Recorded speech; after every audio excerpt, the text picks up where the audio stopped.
And we are live. Welcome, everybody. Welcome to the Monday call. We do this every other Monday. Today is July the 3rd. Tomorrow is going to be a holiday, so we're going to move our Tuesday MOA call to, we're going to move that to Wednesday. Really excited. Some pretty exciting news for those of you who didn't see. John Zerka called me out on Twitter, so he wants to do a flat earth debate. We're going to be doing that on Monday the 10th. Talk to his people. So he extended his visa in the United States. He's a Canadian citizen for another month. So he's going to be coming out. He's going to be doing our show on the 6th. It's going to be me, Adam Lyons, Rollo, and John Zerka, along with 6 girls. We're going to be doing that show on the 6th. I'm going to take John out during the weekend, just talk to him about some stuff. And then on the 10th, he and I are going to do a flat earth debate. And I don't know if you guys have already seen his tweet. He says, the first question he's going to ask me is going to nuke me. It's going to destroy my career. And he was like, don't duck away and hide from this. So not only am I not ducking and hiding from it, I'm actually I'm paying for studio time to have John come and nuke my career when it comes to flat earth. So I'm super excited to have him on. You guys know my opinion about Zerka. I think he's hilarious. I don't really think that he believes everything that he's saying. I think some of it is he's kind of trolling. He likes to get attention. But I also think that he's really funny. I'm not as funny as him, bro. That guy he's very talented. Some of the stuff he says is crazy, but I just think I find it really enjoyable. So I'm excited to have Zerka on. Curvature won't fucking save you. Exactly. Yeah, but I like John. The thing is, I like John. All real talk, a lot of us, it's not, he's got some funny things that he talks about. So I'm excited to have him on there. So the flat earthers, I've actually taken some of the stuff he talks about, and I've actually sent it to some flat earthers for them to give me some ideas, because he thinks I hate flat earthers. I don't. I'm actually friends with some of them. So that's not the issue either. So excited about that. Adam Lyons is coming on, and Adam has some very differing views as far as monogamy and dating are concerned. You guys know Adam is the primordial OG PUA, back during the time of Mystery, way back during that, maybe 3 or 4 years after Mystery. But Adam, he has a little bit more of a libertine belief about, things. He's not as judgmental as far as a girl's body count. He doesn't care about a girl's body count, all that kind of stuff. And it's going to be interesting because he's sort of re-entering the manosphere community. And I'm curious how he's going to be received with some of the things he's saying. And I straight up told him, I was like, because he was complaining about the red pill. So I'm excited to see Adam Lyons take on John Zerka. I'm kind of excited to see that. For those of you who didn't see last weweek, I had Brad Lee on. Brad Lee is going to be my guest on the podcast next Wednesday. On this Wednesday, it's going to be Violetta Benson from what's it called? Daddy Issues. Last week, obviously, was Mike Rashid. You guys, it seemed like you guys love the Mike Rashid issue. Mike is awesome. I want to do business with Mike. I want to fucking hang out with Mike Rashid. Mike Rashid is awesome. That dude was awesome interview, very motivating. Seeing a guy like that just come up is just really motivating for me. So I really enjoyed that. And then, like I said before, Patrick Bet-David is going to be coming on the show at some point, hopefully in August. I'm going to be going out to do some content, a debate, if you will, more like a discussion panel with Nick Fuentes on August 1st in Florida. So that we're going to see how that's going to work out. Also, 2 other things. Number one, on the 11th is going to be the party that we're going to have for the ESPYs in Los Angeles. If any of you guys are interested in coming to that, I'm going to be the host for the ESPYs party. Michael Irvin's going to be there, and Shannon Sharp, I think right now is the 2 headliners that we got for that one. Number 2 is on the 27th. So on the 25th, on the 25th, I'm going to be doing Whatever podcast. On the 26th, I'm going to be doing Swimsuit USA's Los Angeles preliminary. On the 27th will be Babies in Toyland. And on the 28th is going to be the second round of our $60,000 bikini competition at Wet Republic. And you guys are invited to all of those things. You're invited to all of them. You don't have to be a member of MOA. You can come to all of those things. Just make sure you message me and make sure you're a member of the school server, the free school server that we have. And we have all that information for you there. Then, like I said, in August, I'm going to be going to Florida to talk to those guys. All right. So we're going to start this thing off. Jack, hold on. Jack, we're going to take a question real quick. Jack, can you turn on your camera real quick? Jack, his name is Jack A. Does anybody want to guess what Jack A is? Hold on. Let me see Jack A. Jack, turn your camera on real quick. Hold on. What, does anybody see Jack? I don't see Jack. Let me see. Where's Jack A? There's Jack. Okay. Jack, you look like a normal person. So we're going to let you on here. Jack, you have no idea the level of trolly shit that I have to deal with every week now, because these numerologists hate me, pickup artists hate me, fucking people who believe in science hate me, all of them. So when a motherfucker named Jack A came on, I was like, all right, I'm gonna be a little suspicious. Jack, what's your question, man? I believe it, man. Hi, Mike. Yeah. It's good to see you again. Michael, sorry. I have a couple of questions for you. I'll start with some of the shorter ones. I've watched you on your interviews, and you're very good at recalling bits of information that you've read from different books. I wonder if you could share how you absorb that information in an effective way from a book. There's a great book. It's called Managing Oneself by Peter F. Drucker. Peter F. Drucker talks about this concept of different people learn in different ways. For me, audio is the easiest way for me to learn. I just did an episode with Rich Schefren about 2 hours ago.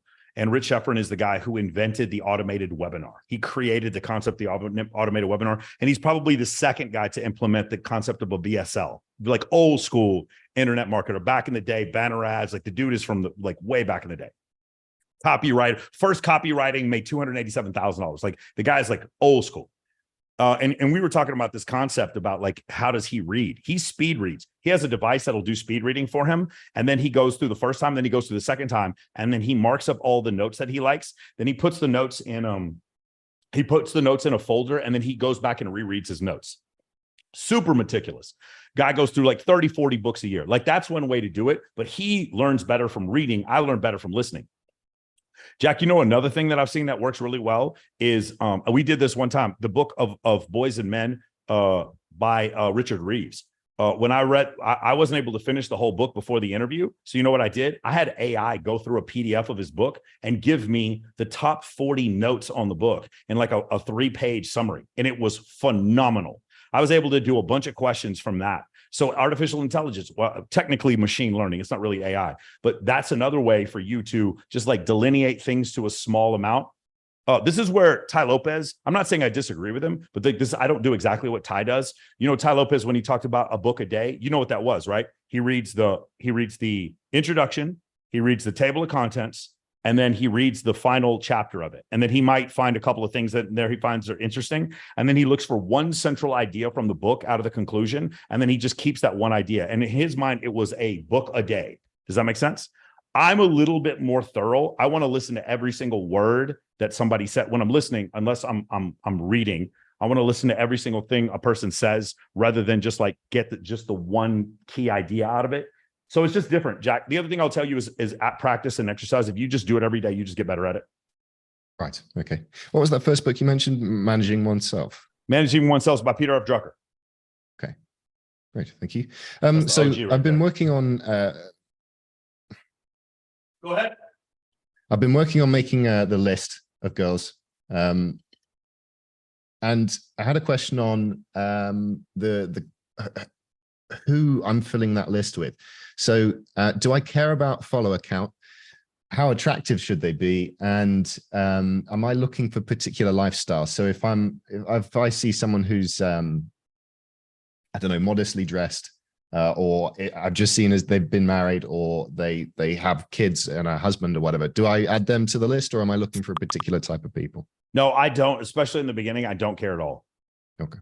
Yeah, I like, some people will say, well, it's kind of wasted impressions. You just never know, man. Like I'll tell you, Jack, I can't tell you how many times like there'll be some girl and like I've invited her to like 6 events because she's just on the list. And after event number 7, she tells me, she's like, thank you for inviting me. Me and my husband just broke up. He was cheating. Like I'll get like 5 paragraphs. My husband was cheating on me this entire time. I've been miserable the entire time. I need to get out there. And like, it'll be like some really pretty girl. And she's like, thank you for this whole time. I know I haven't responded. Jack, I can't tell you how many times I've gotten that message.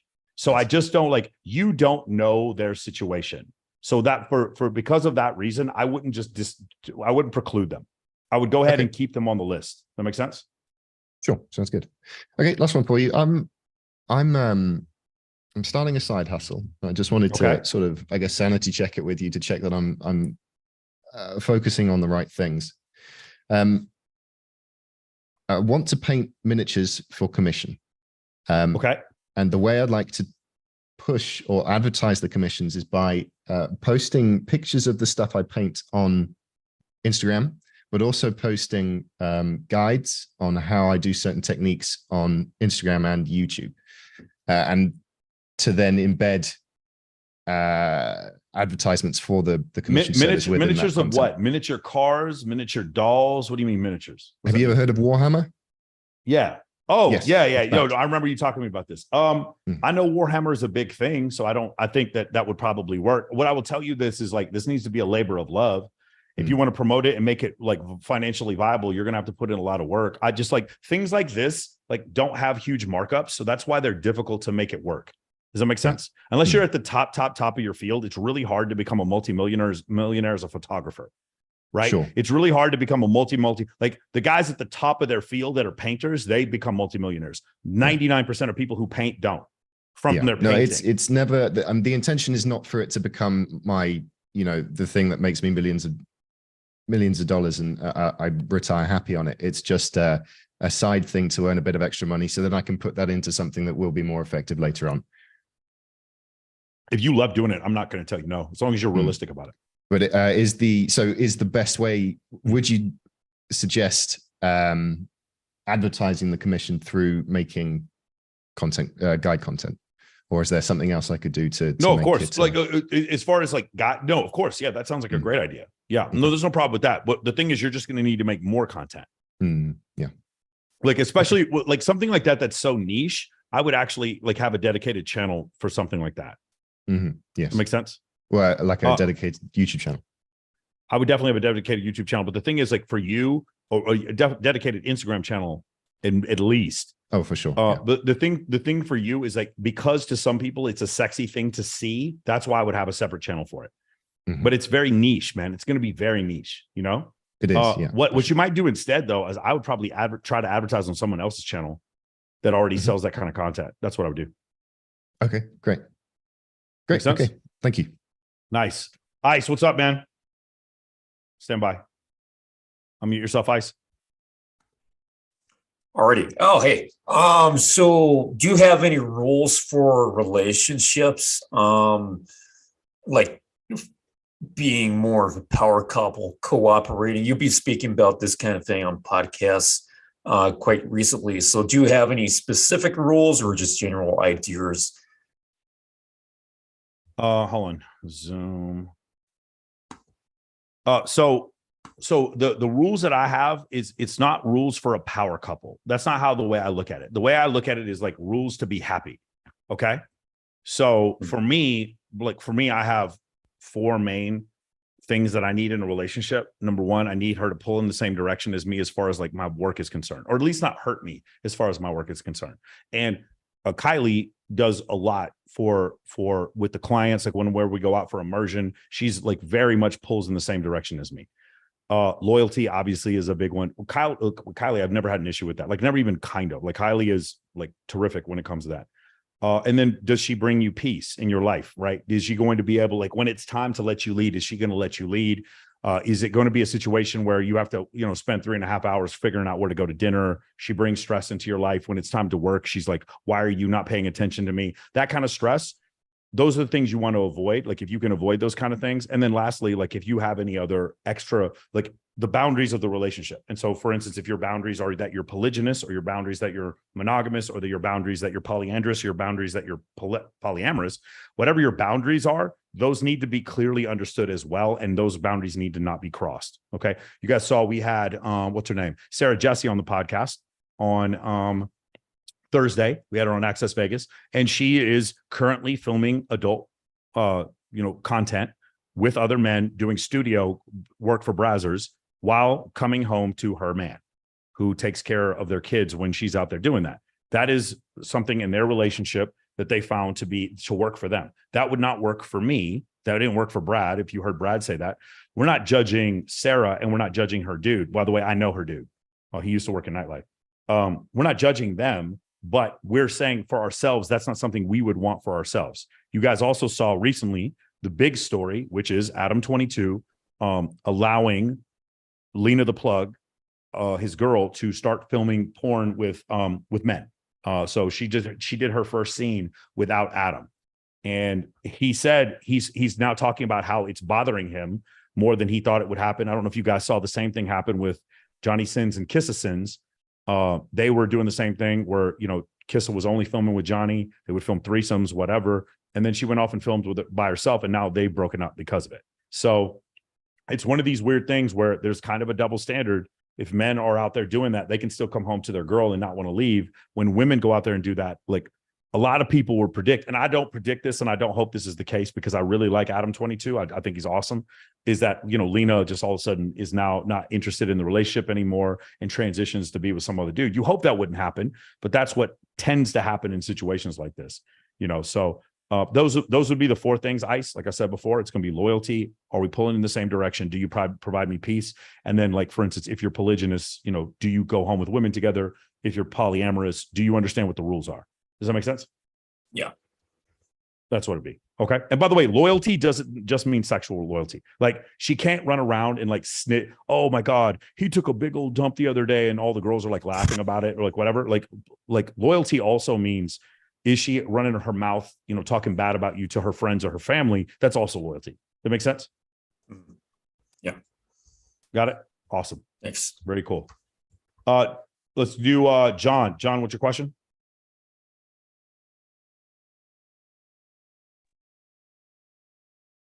Hi, Michael. I have a couple What's going on, man? questions.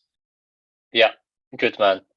First one is, like you said, you want to be social media producers and not consumers. So, every day you have to look at the memes and you're judging like which one is good before posting them. And I feel like I'm getting like this dopamine hit from every meme. And is that not consuming, like, rather than? So you're getting a dopamine hit from posting the meme or from looking at the meme? Looking at it, because I look at the memes and see which one's funny and then post the funny ones. Okay, If you do that 10 times a day, that's like so consuming. it's so great. Yeah, great question, John. So if you're looking at social media because you're trying to legitimately, like, I don't have a problem if you're watching like LeBron James highlights. That's not what I have an issue with. I don't have a problem if you're looking and you're on social media and you're looking at like videos from a previous war. I don't have a problem with that. What I have a problem with is when you're on social media and the guys have better abs than you or has a nicer car than you or a prettier girl than you, and you start feeling FOMO and jealousy and getting sucked into that nonsense. Does that make sense? That's what I mean by like, so if the memes are funny, that's not bad. I don't mind you looking at the memes, but like, can you keep it to less than an hour or less than half an hour? You should be spending more time producing on social media than consuming. So for me, the dopamine hit does not come from me seeing a funny meme. It comes from me posting it and other people will be like, oh my God, and sending emojis back to me. That sounds like a better way to have an emoji or a dopamine hit is from you producing on social media rather than consuming. Okay, yeah, that makes sense. So other question is, like, last 6 months, I've kind of fixed my Instagram. I've got good pictures and things. And then, so I'm currently building a list and, there's some decent girls who have, their content is like, they post lingerie or things like that. And, I'm in Scotland. It's a pretty small town in Glasgow. And I'm looking at now like events. So I'm finding 6 events. As you said, that's the other rule. And there's not really that many events in Glasgow. So, I mean, like, I feel like I could probably organize a photo shoot event, like get some photographers together in a venue. Yeah. Yeah. So I understand that. Just so we're clear, John, it's not that I never want you throwing your own event. It's just, by default, I would rather you learn from someone else. And like, real talk, like, it's going to be like, if you wanted to become a professional boxer, you'd do better being in a place around a bunch of professional boxers. And if you want to get really good with women, you'd be better in a place that just has a lot of beautiful women around. So you get used to talking to them and being around them. And so Glasgow is not either one of those things. So what it's going to be harder, but it's not impossible. You can still execute it. And yes, the most likely scenario is you're going to have to do things like to help, like, again, what's the guy's name? Sam McGregor.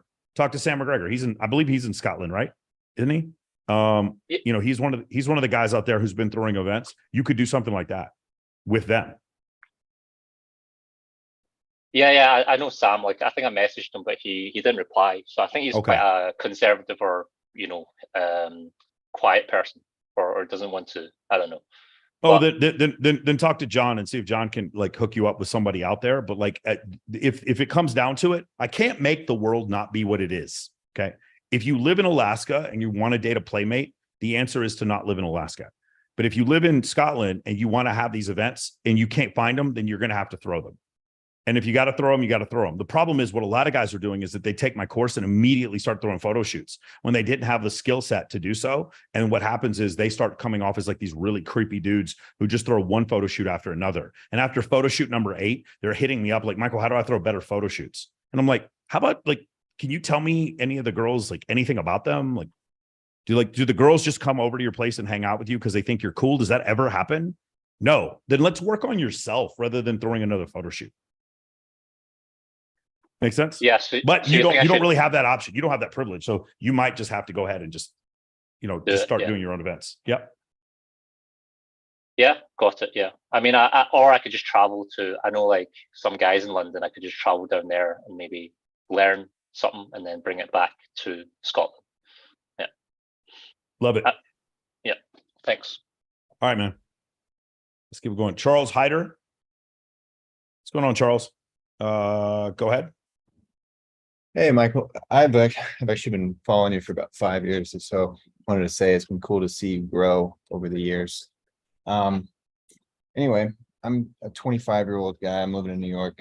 Got a pretty good life. I'm a bartender. I never finished college though. And I want to join the Navy. And as a veteran yourself, I wanted to ask your opinion on if it would be smart to wait until I finish the rest of my college. I got about 75 hours in the bank, or enlist. I scored pretty well in my ASVAB. I think I was in the 96th percentile, a recruiter told me. So what your advice would be on that? And then sort of to boot, I recently I got a settlement, an insurance settlement that was after everything about $200,000. And honestly, I'm a bit terrified as to I've never had that kind of money, and I want to make sure I am smart about it and I don't blow it. And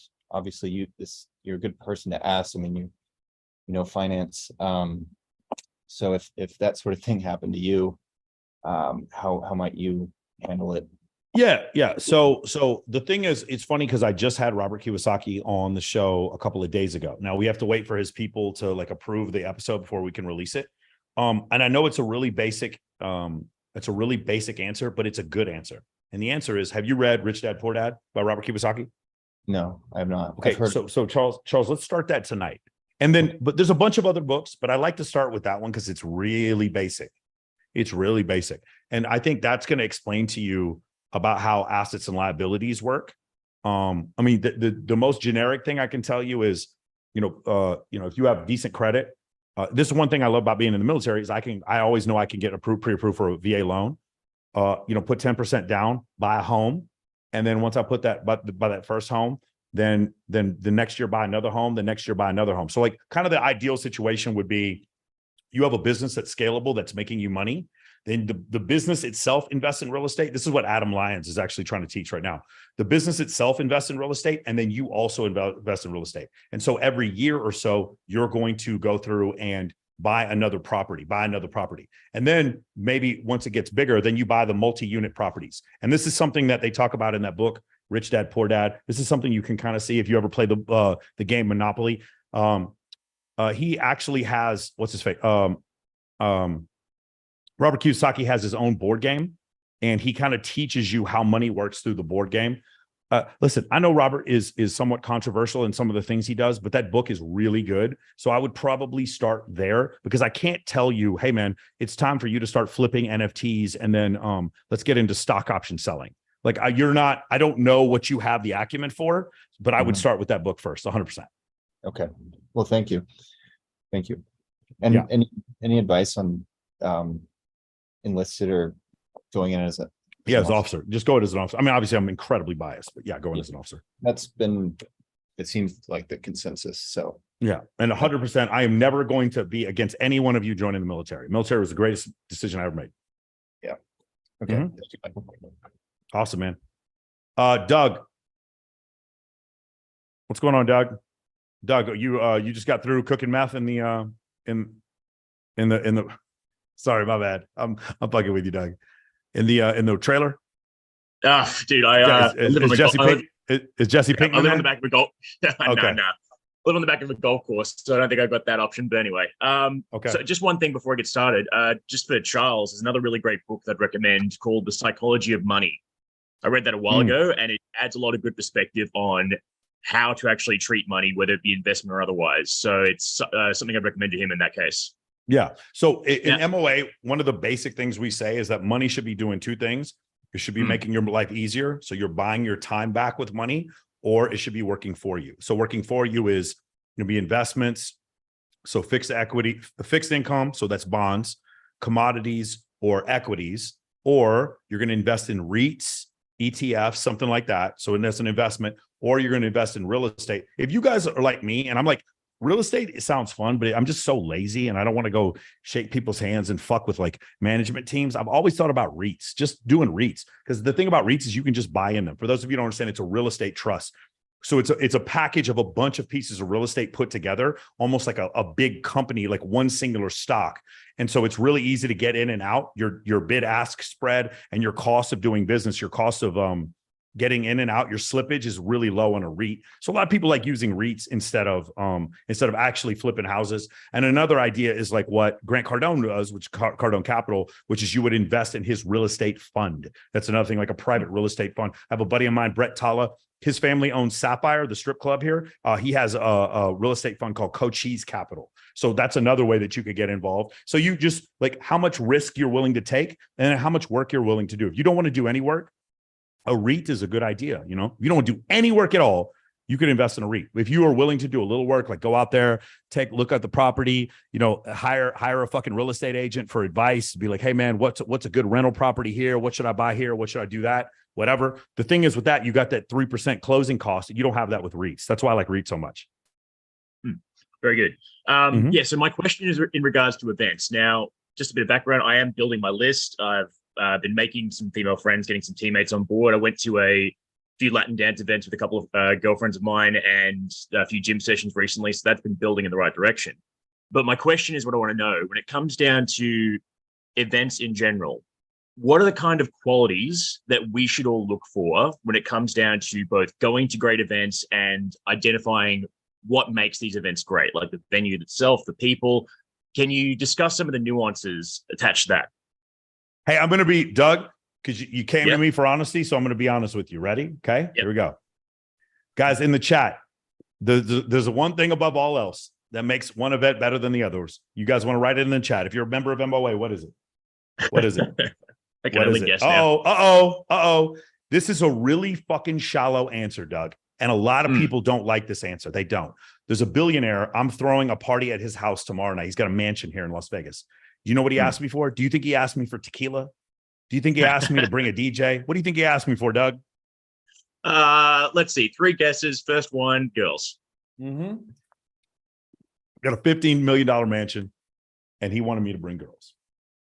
If you go to, there are 2 different parties. Like you ever see when CES comes in town, Consumer Electronics Symposium, and they'll have these after parties. And the ones that have a lot of money, you know what they hire? They hire pretty girls. They hire pretty girls to be bartenders. They have hired pretty girls to be caterers. If you ever see these really high-end poker games, the girls who do all the, give you a cigar, but bring your drinks, they're really pretty girls.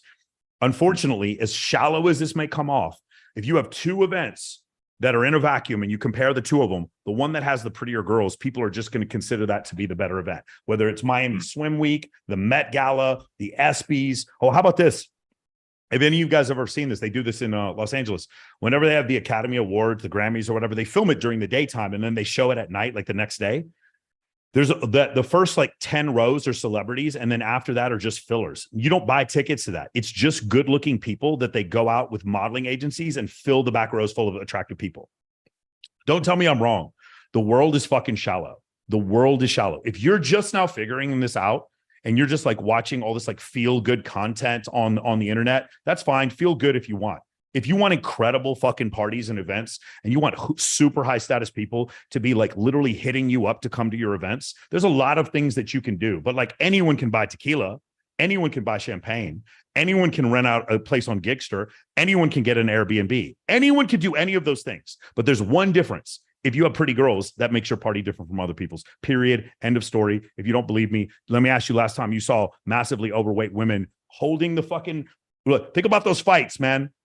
The Jake Paul, Logan Paul, Canelo Alvarez. Who's walking around with those signs up there? Is it chunky women?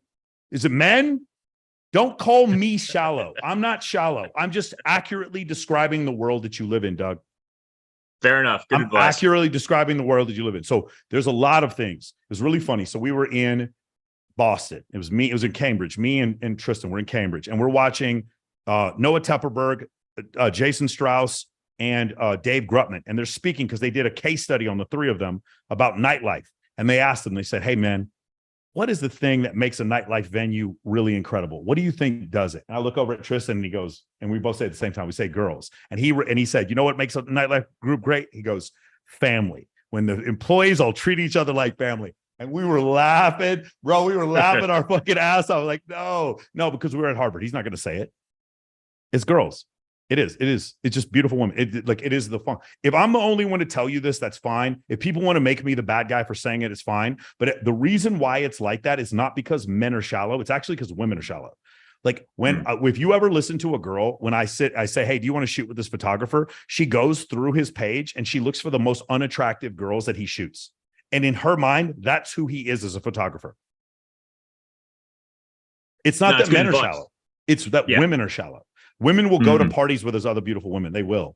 And men will go to parties with beautiful women. It's not that it's everything, but it's the thing that makes you different. Does that make sense? Because you can, like, everything else you want to say about a party, you can brute force your way into a good event. When I say brute force, it's just order catering, order location, order red carpet, order camera crew, order flowers, order DJ. You can just make these things happen. The thing that makes one party different from another is the invite list. So you have a group of people that are high status that want to come if the party's cool, and you have a bunch of beautiful women that want to come because the party's high status. See how that works? That's what differentiates one party from another. People will call me a liar. Go ahead and tell me the fucking earth is flat and the dinosaurs aren't real, whatever other nonsense you want to make up. The reality of the situation is, if you're comparing party to party to party, convention to convention to convention, event to event to event, club to club to club, the difference is girls. Gotcha. That being said, I think that's, what was I going to say? Nah, lost it. Doesn't matter. Anyway, the advice you gave is good. I appreciate that. Thanks. All right, man. Gold Coast looks nice. It's the middle of winter there, right? It is. It's raining today, but it's been sunny every day of the week, so I can't complain. Hey, Doug, at night, you can see the Southern Cross? Yes, actually. It's, west. Huh? Southern Cross is south. Yeah, but compared to you guys, yeah. Yeah. But you look directly south, you can see the southern pole, like the southern celestial pole, right? Yeah. Yeah? You know, flat earthers don't believe that. They think you're lying. You know what? I've learned a long time ago, don't argue with people who've got their conviction set up. It's just not worth it. Yeah, love it. All right, man. Thanks, man. Awesome. Alex Adnan, what's your question, man? One second, Holland. Go ahead, unmute yourself. Yep. Can you hear me? Yep. What's going on, Mike? I have a couple questions for you. How do you deal with, like, you're in a party with a bunch of girls and one of the girls is too sexual, but like she's flirting with you, she's being like too touchy and stuff. How do you act in a way where you're not bothering the other girls? Or, hold on, Alex, you're an MOA, right? Yes. Alex, one more time. So the question that you have, I just want you guys to think about all the other coaching you've heard and all the other guys on the internet. And one of my clients is on here asking, Michael, what do you do when a girl gets too sexual with you? Just think, I don't even teach a fucking dating course. I would just like to point that out, that my client, like, think about all the other shit. It's like, you have to do this in order to get girls. Be alpha. And then my clients, they do what I say, and their questions aren't, hey, Michael, how do I get a girl to go out with me? No. What are their questions? Michael, what do I do when girls are too fucking sexual with me in public? MOAmentoring.com, motherfucker, if you haven't figured that out yet. All right. Anyway, going back to your question, Alex. The thing is, I would just avoid it. Like, so for me, I do not escalate in public, period. The man to woman shit is fake. Women do not sleep with you because of your intent. They sleep with you because of your status. She's attracted to you because of your status, and her trying to escalate you on you in public is most likely her trying to get attention from you. So what you do is you say, okay, you want to give me all this energy, right? You're showing me that you're attracted to me. Let's manifest that. Let's transmute that into us leaving this venue and going back to my place. Oh no, but I don't want to go back to your place. What does that mean? What does that mean, Alex? Probably just wanted attention. Or She just wants attention. There's nothing wrong with it. Like, you have to understand, from a woman's standpoint, it doesn't behoove her to have multiple sexual partners throughout evolutionary history. So, but what she would want is a lot of attention, because her getting a lot of attention lets her know that she's attractive to a lot of high status men, but she doesn't need to sleep with all of them. So as men may be addicted to sexual intercourse, that's what pornography is. Women also may be addicted to attention.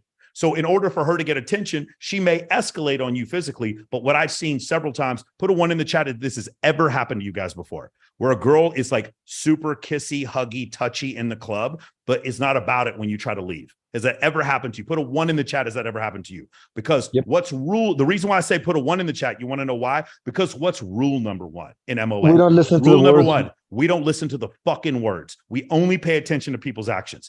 If some girl is escalating on me in the club, right? Not now, obviously. Miss you, Kylie.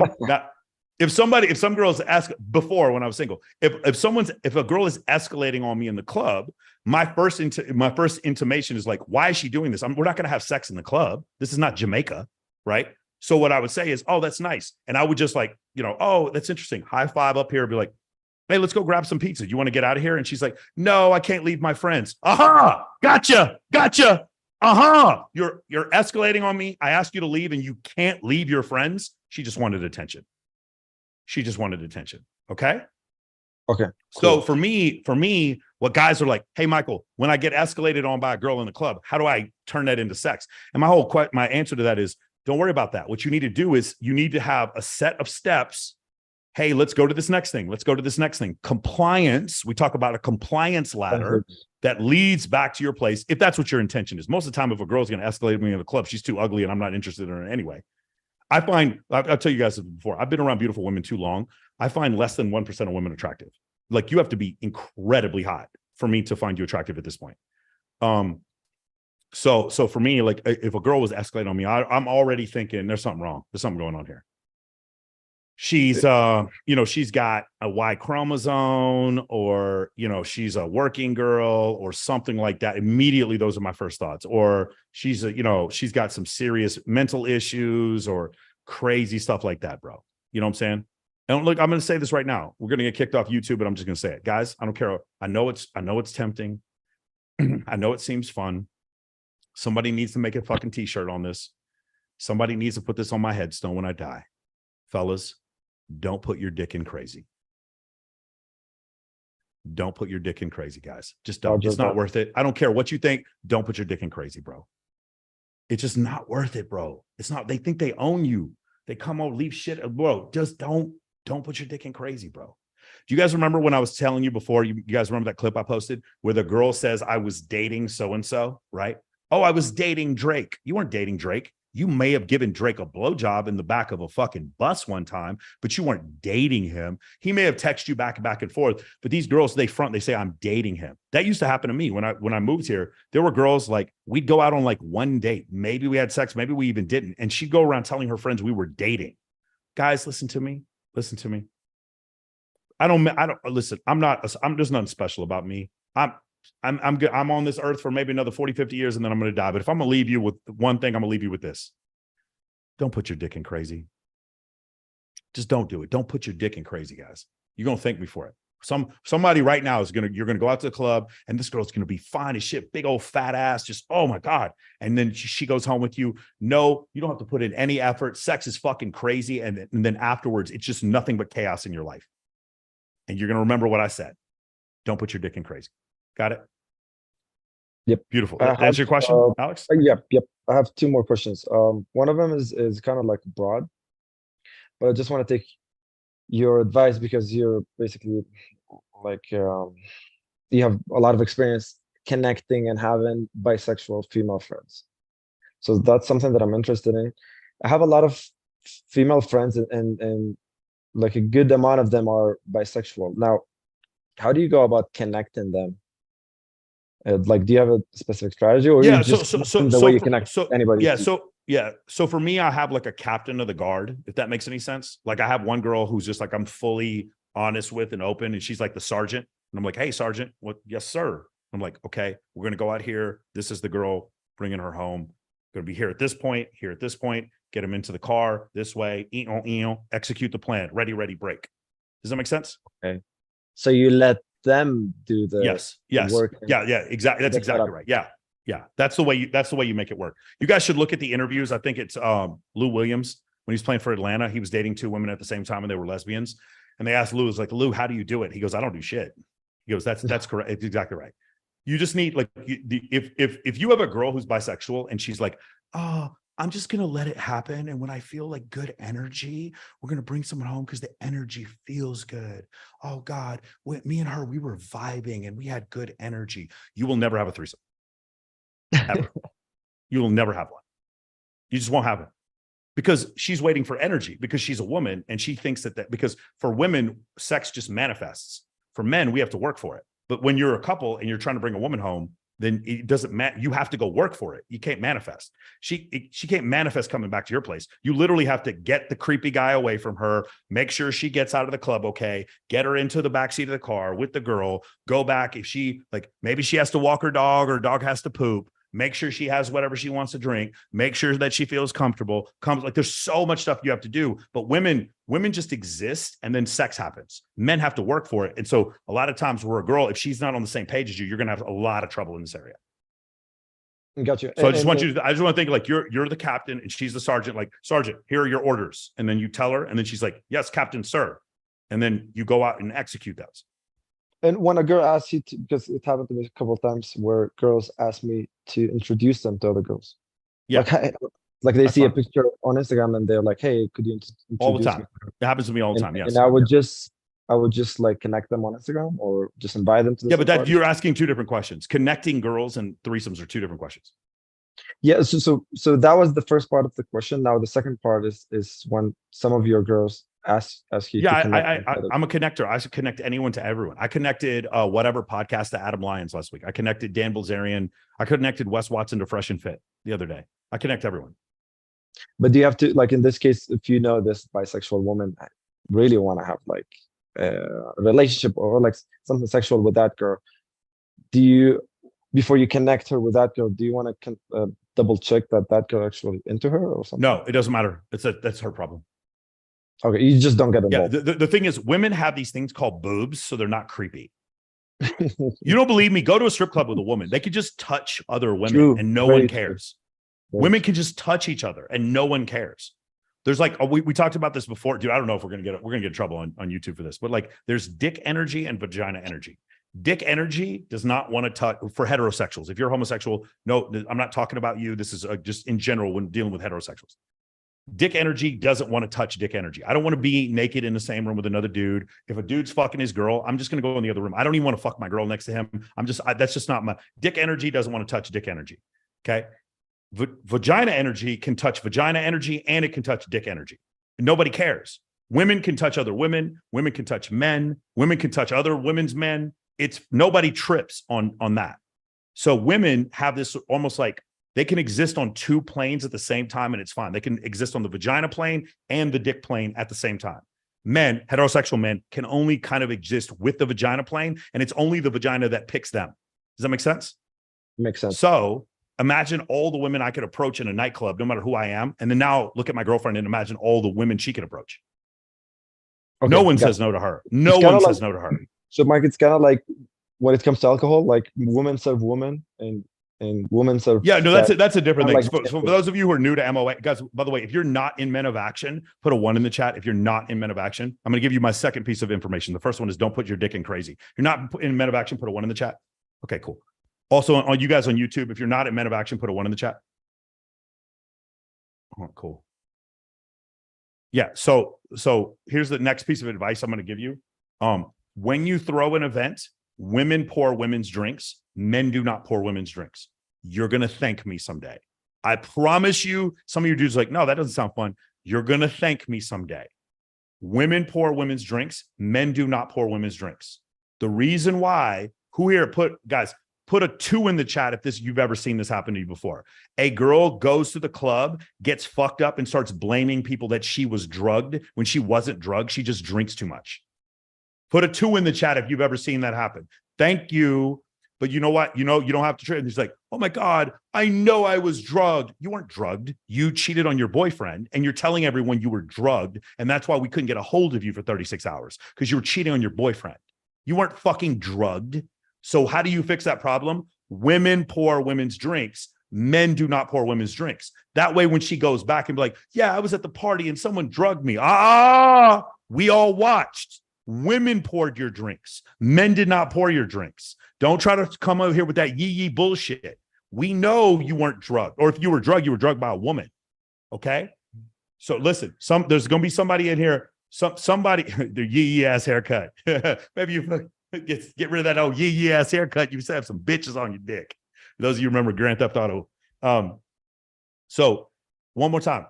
When you do that, I'm telling you what's going to happen. One of you guys is going to go to a party sometime. Some girl is going to be like, oh my God, I was drugged. And you know it didn't happen. And then you're going to get blamed for it. You're going to be like, fuck, I should listen to Michael Sartain. Why did I no, only women pour women's drinks. Men do not pour women's drinks. I love men and I love women. They're both great. Men and women are great, but we're different. My program, because it's based in evolutionary psychology, we discuss the differences between men and women. I don't think one is lesser or more. I do think healthy relationships tend to be healthier when men are leading most of the time, but that's just my opinion. If you don't believe that way, I'm not going to fight you on it. That's my opinion. But men and women are different. They're not the same, but I don't think men or women are lesser or more. Okay. That's not my point. My point is we celebrate the differences between men and women. And one of the differences is women tend to not drug men's drinks and men tend to drug women's. So if no men pour women's drinks, then there's no problem. You see what I'm saying? By the way, here's another thing that happens. Some dude comes to the party and you've told every dude there, men do not pour women's drinks. And you see this motherfucker like, and then some girl ends up fucked up. You know who it is. You know who needs to get kicked out of the fucking party. You see what I'm saying? Some of y'all, I'm going to give you a third piece of advice. Ready? Here's a third one. We can't say the words because we're on YouTube. Has anybody here dealt with somebody with borderline personality disorder? Anybody? BPD. Anybody? They're always threatening to hurt themselves. Put a 1 in the chat. Put a 1 in the chat. Somebody threatening to hurt themselves all the time is threatening. Just huge history. You dealt with somebody with BPD. What's going to happen with somebody with BPD? They're always going to threaten to self-delete. We're not going to say the word because we're on YouTube. They're always going to threaten to self. Oh my God, do what I say or I'm going to self-delete, blah, blah, blah.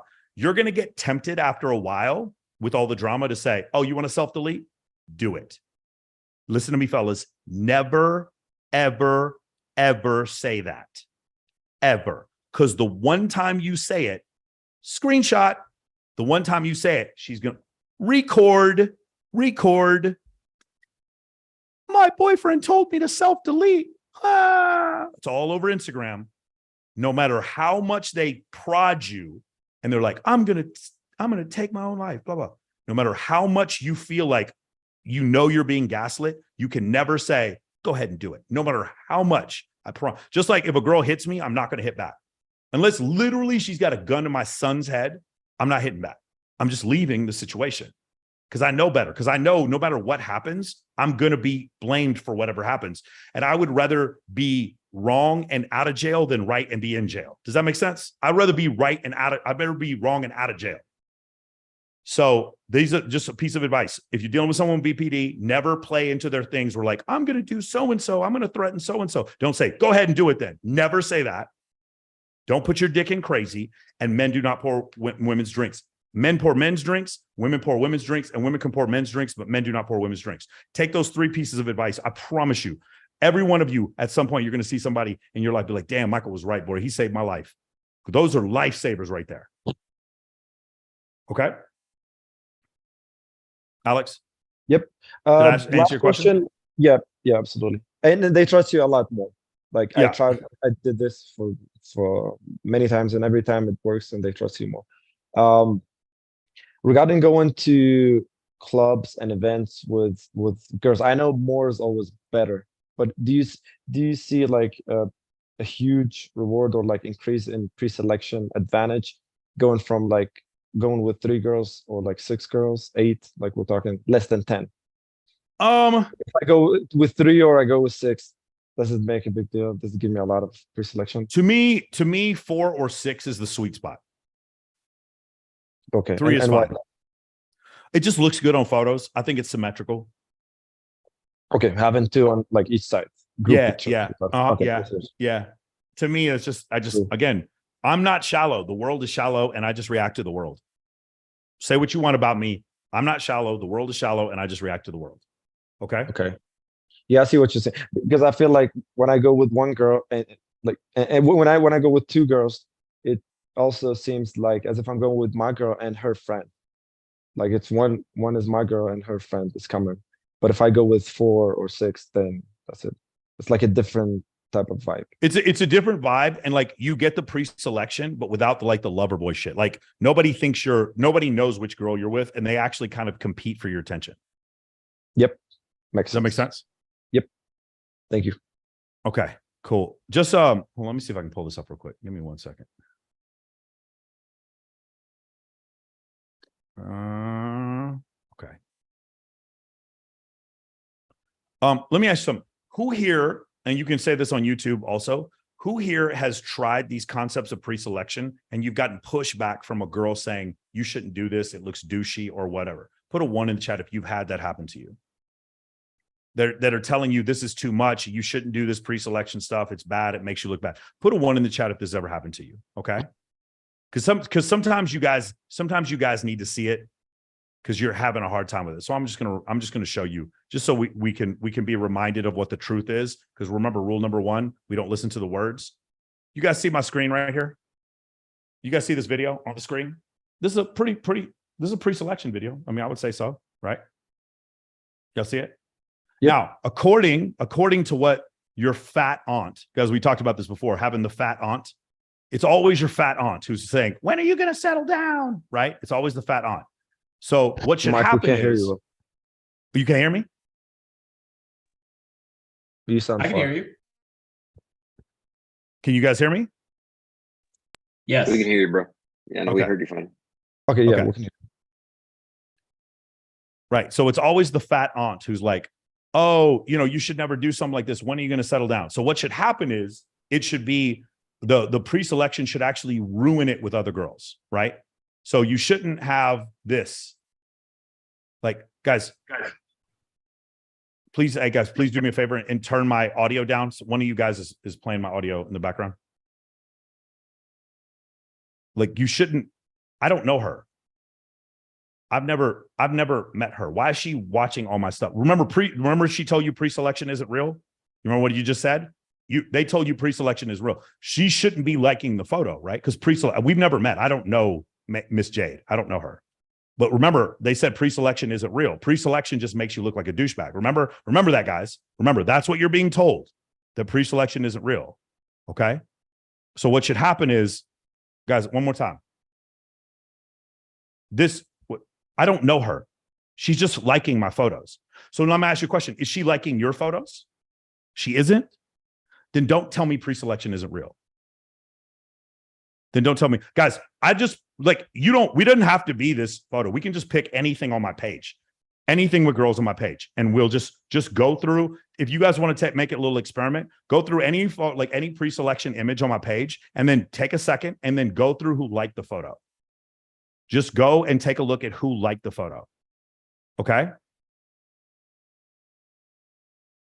Again, I just picked a random one. So my question is she, ask your question, is she liking your photo? Why is she liking mine? But your fat aunt told you pre-selection isn't real. I just want to make sure we're clear on this. Rule number 1 in Men of Action is we don't listen to the words. We only pay attention to actions. If they're not liking your photo, don't tell me pre-selection isn't real. Okay? And if you want pre-selection, then take my course because that's what we teach. That's like one of the first attraction triggers we teach in my course. Because you might be short and you might not be that good looking and you might not be rich. And then you might have a bunch of other things going against you. But pre-selection is something every guy can have. And that's why I teach it. Make sense? I want to make sure we're very, very clear on that. That just because your fat aunt, whenever you go back for Thanksgiving dinner, is it's always like her life didn't turn out the way she wants it. So she looks at your IG and she's like, why do you do that? Stop posting. You're around those girls. Nah. Listen, I love your fat aunt. She has the right to be happy just like everybody else, but she's not telling you the truth. She's not telling you the truth. The truth is in people's actions. It's not in people's words. Pay attention to their actions. Got it? Cool. Just remember, anytime somebody says that to you, the pre-selection isn't real, but like, wait a second. I know better. I know better. I know better. I've actually paid attention to this subject. I didn't skip this day in class. There you go. Nice. So let me see here. PKFR. Hold on. What's going on, man? What's your question? Stand by. PK. Go ahead and unmute yourself. PKFRX. Am I unmuted? Can you hear me? Yeah, you're unmuted now. Yeah, sure. All right, cool.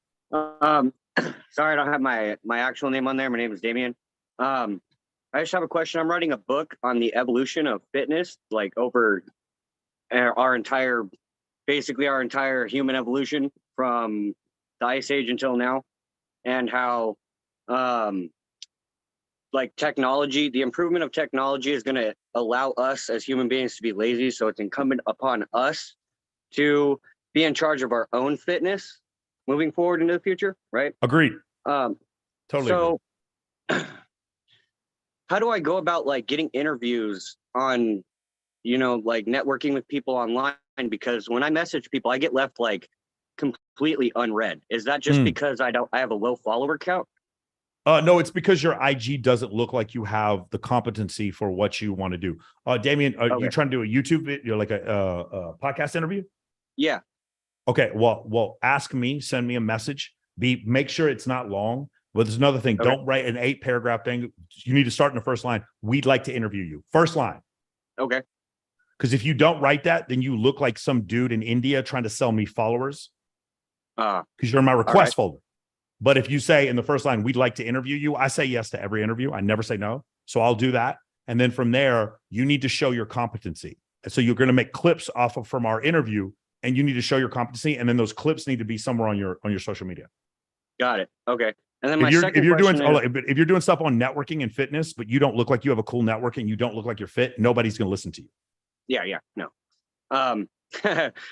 Fitness thing is, I actually have like some pretty good stuff on my Instagram in regards to fitness, but that's besides the point. It's more so just like what to say in the message, and that actually makes sense. We would like to interview you is a lot better than what I have been saying. You know what I mean? Writing a long paragraph they're probably never going to read.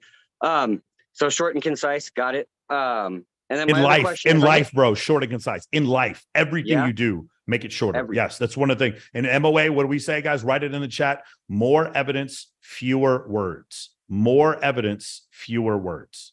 Got it. Okay. All right. Thank you. And then my second question is, I get messages all the time from people. Half the time, I feel like they're bots. Are people really just that illiterate online in messaging back and forth, or am I actually getting messages from bots all the time? You're getting messages from bots all the time. Okay. You're getting a translation. Usually, like the biggest click farms in the world right now are in Brazil, Indonesia, and India. Okay. Got it. All right, cool. That answers that question. Thank you. Hold on a second.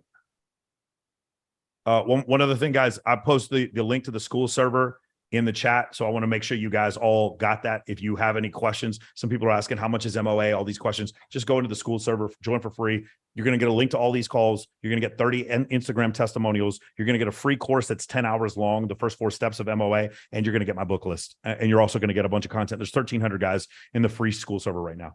One other thing, guys, just want to remind you once again, remember what they told you. Remember they told you pre-selection isn't real. Remember that. Remember all those people who told you it isn't real. Remember all those people who told you, no, dude, you're a douchebag. Nobody likes it. Remember, what should happen is I shouldn't be able to recruit 80, 90 girls to come to an event. Remember, they're telling you it's not real. They're telling you it's not real. But like every year you see Bulgarian and he's with these hot girls. They tell you it's not real because because pre-selection, it gives you power and it takes away their power. So of course they're going to tell you it's not real. It is the realest thing there is for men. The realest thing. And it's what I specialize in. Okay?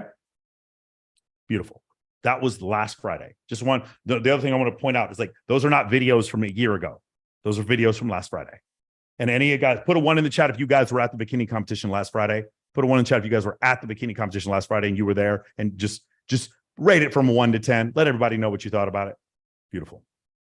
Nice. All right, cool. Let's turn that off. And there we go. We'll leave that there. Cool. Let's get to some more questions. Thank you, Ryan. Appreciate it. Jefferson Tang, what's your question, man?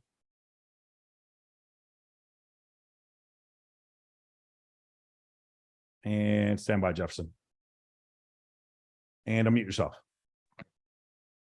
Is this good? Yep. Yeah. Hi, Michael. How are you? What's going on? Can you hear me? Yep. Oh, okay. Yeah. So I was wondering, when it comes to trading stock options, if I want to make a profit off of it, how much money should I put into it at first? I get this question all the time. I would recommend that you actually go through the Tasty Trade videos and ask this question. So the minimum you need for a margin account is $2,000, and the minimum you need to avoid pattern day trading rules is $25,000. If you want to make a profit, you can make a profit with $5,000. If you want to make a living off this, so I mean, you could realistically make 50% in a year, and you could realistically lose 30% in a year. I don't know if that I would recommend people try to do this for a living. It's definitely a way to keep active in the markets, and you can make a lot of money, but you're going to risk a lot of money. Man, I don't know, man. That's a tough question. I really don't want to, because what I don't want to do is encourage you guys to become day traders. That is really not a good gig. I know a lot of people make a lot of money selling these day trading courses. I just see too many people lose money. And just so we're clear, I want to be very clear about this. You guys can clip this, send it to your fucking friends, whoever. 98% of people who trade Forex lose money. I'm going to say it again. 98% of people who trade Forex lose money. One more time. 98% of people who trade Forex lose money. Every single thing that you see about Forex that's in a comment on YouTube or a comment on Instagram, 100% of them are scams. 100%. And 100% of retail Forex brokerages are scams. Forex is not a scam, because foreign exchange, there's sovereign wealth funds that use foreign exchange. Forex by itself is not a scam. It's the leverage they give to people who are they let you put down a credit card in order for you to trade fucking currencies. It's a scam. Do not, under any, I'm telling you right now, don't get into Forex. If anybody wants to come and debate me, I'd be happy to have a debate with them. 98% of people who trade Forex lose money. Cool. Awesome.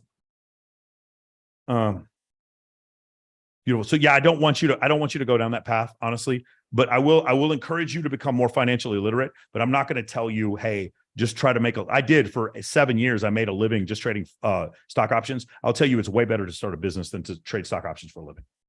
Okay. Okay. Yeah. All right. Thank you.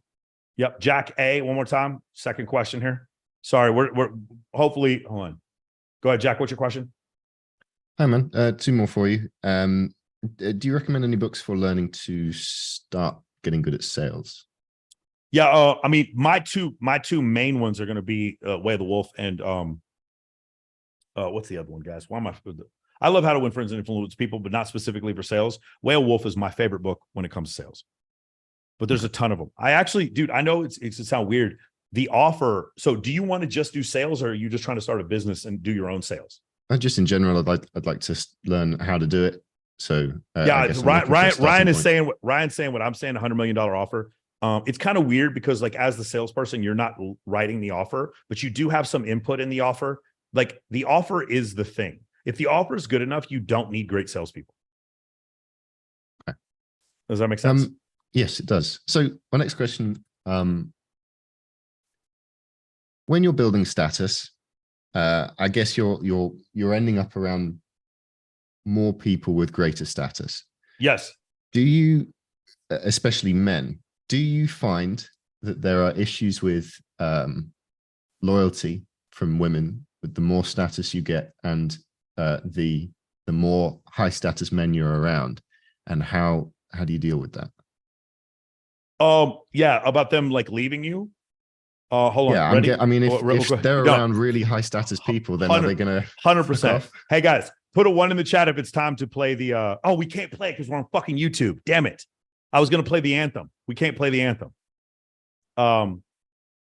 Guys, What is that? Where is that place where you put the fire hydrant? What's the name of that place where the fire hydrants are? Does anybody remember? That place where the manhole covers. Where is that? Does anybody write it? Hold on, Jack. They're writing it in the fucking chat. Where's the manhole covers? Hey guys, where do you find the mailboxes? Where are the mailboxes at? Where are they? Anybody remember? Where's the curb? What's the curb next to? Jack. See it. The streets. Jack. They're for the streets. They're for everybody. When you get into this new, thank you. When you get into this new echelon, you're not the point is you're getting into the echelon. You're not getting into the echelon and expecting every woman there to just be about your dick and no one else's. It's not how this works. When you get in there, if you want, so what'll happen is you'll date multiple women and one of them is just going to be there every day. And she's not going to talk to other dudes. And you'll be like, hey, do you want to go do this other thing? And she makes your life easier. And then like time goes by and you bring around, like I've done this before. One girl I picked like to start dating, I took her to a club. We went on there. It was a bunch of celebrities. I introduced her to a bunch of billionaires and she was more excited to leave with me than anyone else. Okay. She's not for the streets. That's what I need, Jack. But people who, whether or not a girl is for the streets or not, she will show you. Stop looking for, now I will say, tattoos in the wrong places are a real big fucking red flag. Like this area right here should not have tattoos, ladies, ever. Let's avoid the tattoos in this area. The front of the thighs should not have tattoos. So that's one thing. And then the other thing is the consistent complaining about the ex, the consistent, oh, he fucked me over type of thing. Like if you dated a narcissist, then that should be a lesson you learned. I had a dude fuck me over for money. I don't complain about him all the time. I'm like, hey man, I learned this great lesson from getting fucked over because this dude tried to fuck me over for money. I learned a great lesson. Now let's teach the lesson I learned. I'm not going to complain about this dude no more. But when you hear girls just yap, yap, yap, yap, yap, yap, yap. I love Alex, the accountant, because he's so nice to me and I can't stand Brock, the bartender. It's because she fucked Brock, the bartender, Jack. She didn't fuck Alex, the accountant. So stop listening to the bullshit. So the thing is for you, you're asking a question about loyalty. It's not girls at the club that are going to be loyal or not loyal, or girls at the church that are going to be loyal or not loyal. Loyal people will be loyal. I have this saying, don't trust people you've known for a long time. Trust trustworthy people. Let me tell you something else about the church, just so you guys understand. Something that the church has been doing recently, and obviously, like I'm a Protestant, I love the church. I'm not trying to criticize the church overall, but there's something that I've seen the church do recently that bothers me a little bit. Is the church is taking these women who've been out here in these streets and they're turning them into, ready for it? Here we go, born again virgins. And they come to these youth ministers, like these youth groups. We're talking about women from 20 to 30. And they're in these youth groups with a bunch of men who saved themselves for marriage. So now we have one girl with a 50, 60 body count who is now a born again virgin. And the church is now pairing her up with like Johnny Simp over here, who's never been with a girl. And he's just getting fucking mollywopped by Molly the virgin. Does everybody understand? We're just like rehashing these girls who've been with a lot of dudes and then hooking. That's what the church has been doing recently. I'm not a huge fan of that. Just FYI. So like this idea that I'm going to go to the church to find a good woman, please get that out of your head. You're going to find good women by meeting more women. You want to meet good women, meet more women. You want to meet bad women, meet more women. You want to meet good business partners, meet more dudes with money. You want to meet bad business partners, meet more dudes with money. Period. Just meet more. The answer, rule number 3 in Men of Action, the answer is always abundance. Unless you have a heroin addiction, then the answer is not abundance. But other than that, the answer is always abundance. Got it? Gotcha. Thank you. Love it. Naldi Mothbee. Did I say it correct? Got to unmute yourself. Hello, can you hear me? Yeah. Oh, that was almost good. Naledi. Yeah, and Naledi. What's your question? and it's Mutibe, not Mutibe. I know it's yeah. So I have like a couple of questions, right? So the first one would be, it follows, I think, the first and sixth rule of MOA, whereby you said we don't pay attention to like people's words and only their actions, and then the Only their sixth one, actions. yeah, and We don't then the sixth qualify. one, We don't qualify to people. Rule number 6, we don't qualify to other people. Yes. yeah. So in reading those rules, the first question would be, what about like making the decision to pull away from what your family wants to do, right? And understand having like mentally understand like having the plan whereby like you can't just say you're dropping out. Like you'd have to have like maybe a business going in and being like, listen, I am making money. And so I'm making the decision to drop out because this is not for me. Yeah. You can't just do it. And so that's like the first question that I wanted to like yeah. So if you're broke, you're broke. It doesn't make any difference what the 6 rules say. If you don't have money, if you quit your job and you don't have money, then you're just not going to have money. I don't care how much you believe in yourself. Okay. So you're correct. You do have to have a plan. It doesn't make any, and by the way, whether or not you have a plan that works or doesn't have anything to do with your family. I can show you a million examples where a family tells a kid to go to college and the kid ends up in debt. And I can show you a million examples where the family tells the kid to go to college, the kid doesn't go to college and becomes a multimillionaire. Right. It's not because of your family. It's not because, baby, you want to come say hi to everybody? It's not because of your family, and it's not because of how you feel about yourself. You have to have a real tangible plan. Okay? So I understand what you're asking me, but the rules have nothing to do with this. Having a plan, if it's in Men of Action, we talk about plan A, plan B, plan C.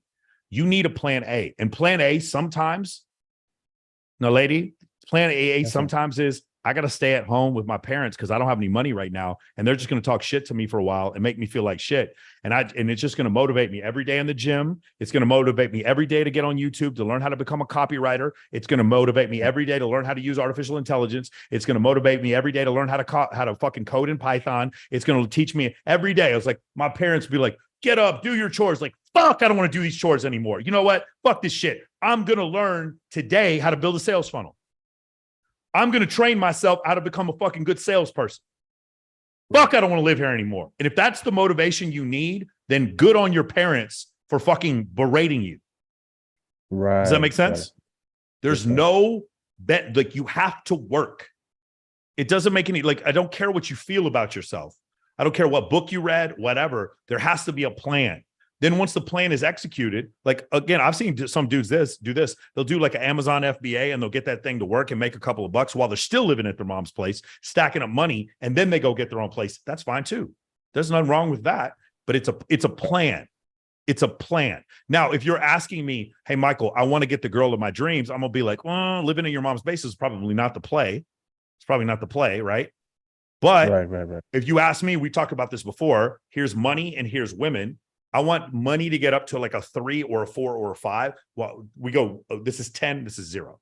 I want money to get up to like a 3 or 4 or 5. If for some guys, like, just say they're like 6'3", super good looking, and like you have no trouble with women at all, your women is already like an 8 or 9, and your money's at like 0. And that's when you find like the bartenders and the male strippers who just like sleep on people's couches. You know what I'm saying? Right. Those guys, you don't want to be that guy either. But you also don't want to be the guy who's like at a 10 with money and doesn't understand women. Now you're paying hookers. You see what I'm saying? Right. You don't want to be this guy either. What you want to do is you want to get money up to like a 3, 4, 5, and then bring game up to like a 3, 4, 5. Does that make sense? Because here's the other thing, guys. No matter how good you are with women at 21, if you stay in shape and you get into your 40s, women are just going to be more attracted to you. I will tell you now, at 45 years old, my ability to attract women is at never been greater. Never. It's not even close. So what I'm saying is, the money thing, it doesn't have an expiration, so to speak, but getting to understand money early in life pays more benefits than getting good with women early in life. But you should get good with women. The thing is, getting good with women is actually way more tangible now and easier to understand because of studies like evolutionary psychology and programs like Men of Action. It's easier to grasp that concept. But if you're broke trying to do my course, now you're even more broke. That's not good. What you want to do is get your money right, then do my course, and then I help you even up both sides, and then take both sides to 10. Right. You know what I'm saying? Yes, sir.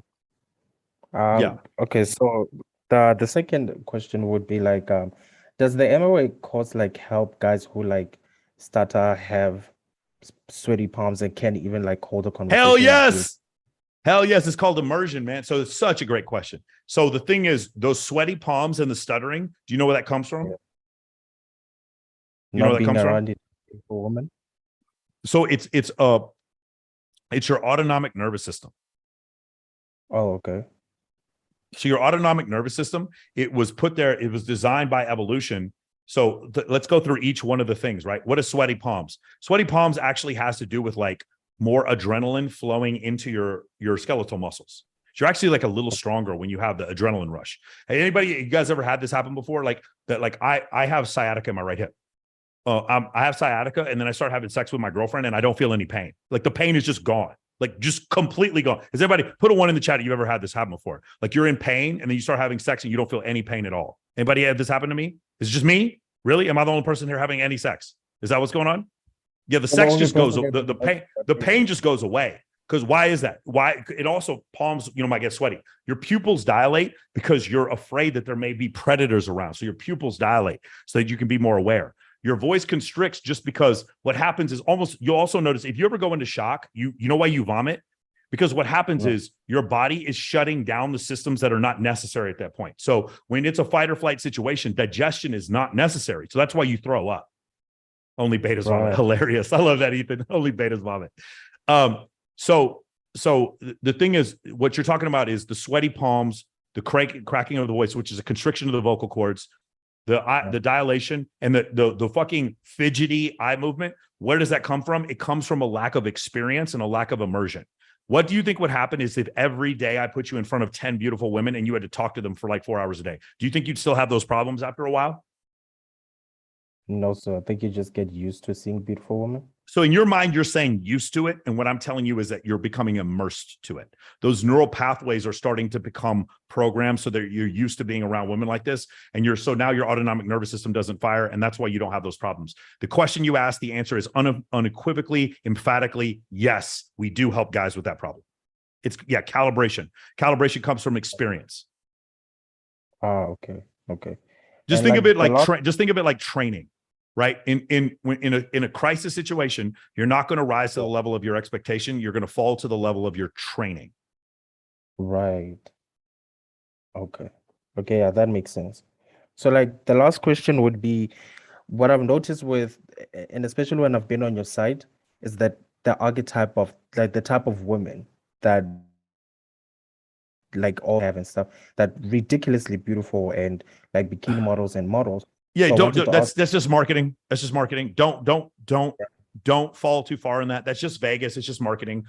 Women are women are women. Don't get caught up by that. You guys understand? I still run a business. Like bigger boobs get more attention than smaller boobs. Just please forgive me, guys. I know for some of you are like, Michael, I don't want to date a fucking huge IG model. I'm not telling you to. What I am telling you though is if you can get their attention, then other girls' attention is much easier to get. Does that make sense? Oh, okay. So you can just get to like choose whichever ones you get to reach out to. Or like again, because one more time, if you can bench press 300 pounds, then you can bench press 200 pounds. Does that make sense? Right. Makes sense. Do you guys see like I'm not uncomfortable around them because I'm around them all the time. If you guys watch my behavior when I'm around them, you're just going to notice I'm just normal. You're just going to notice that I'm normal. And then when I say, all right, guys, let's go, they follow. Like I'm just comfortable. Again, look at the image down at the bottom there. You guys see this right here? Just comfortable. That's what immersion looks like, guys. That right there. There's the photo right there. That's what immersion looks like. That's what calibration looks like. Right. Do you guys see? Everybody put your hand in the middle. Nobody question me. Everyone does what I ask.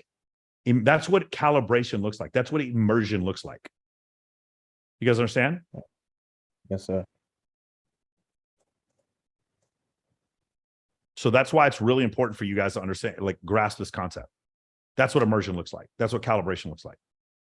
Got it? Yes, no sir. sweaty palms, no dilated pupils, no voice constricting, none of that shit. Yeah. So to answer your question, emphatically, yes, we can help you with that.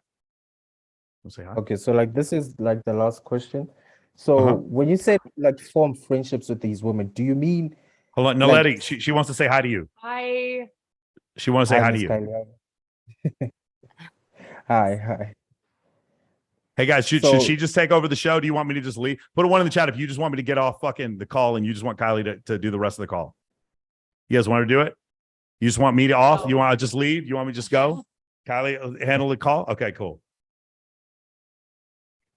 Yeah, so like the last question would be, you said like form friendships with like these women. Do you mean like friendships as in like with the mindset of like platonic type of friendships, whereby you care for them as like your quote unquote sister, or like a friendship whereby it's completely transactional? Totally great question. So none of it's transactional with me, like totally transactional. Some of it is transactional from their point of view, because a lot of women like to hang out with me because they understand they're going to get invited to the best parties or whatever. I've helped several girls get hundreds of thousands of followers on Instagram just because I introduce them to the right photographer. They go to the right party. They're on the right red carpet.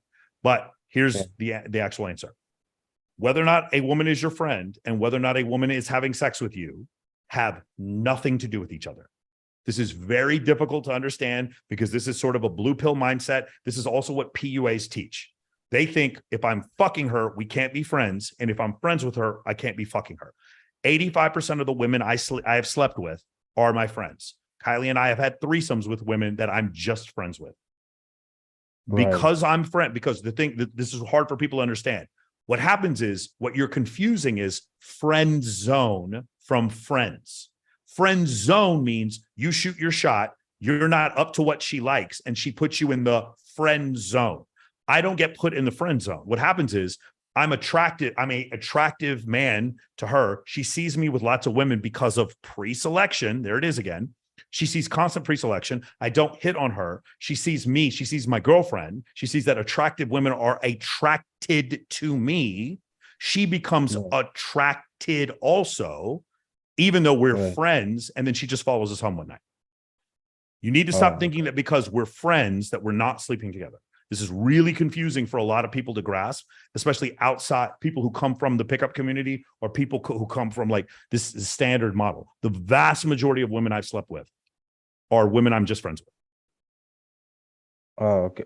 And the reason why it's because like when you talk about like things that you should do in order to build these social circles, I've always thought about like, what about when you and your boys like want to go somewhere and you want to rent a yacht for like a week type of thing? Do you call those girls to come on for the week? Yes. Yeah.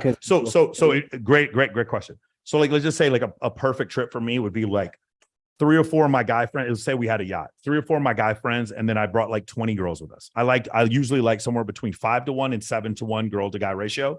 And for me, there would be the girls, there'd be Kylie, she's my main girl. And then there'd be other girls that Kylie and I are attracted to. And then I'd also want like CJ, Kindly, like the girls that I'm friends with that I'm not going to sleep with. I'd want them on there too, because they make things more fun.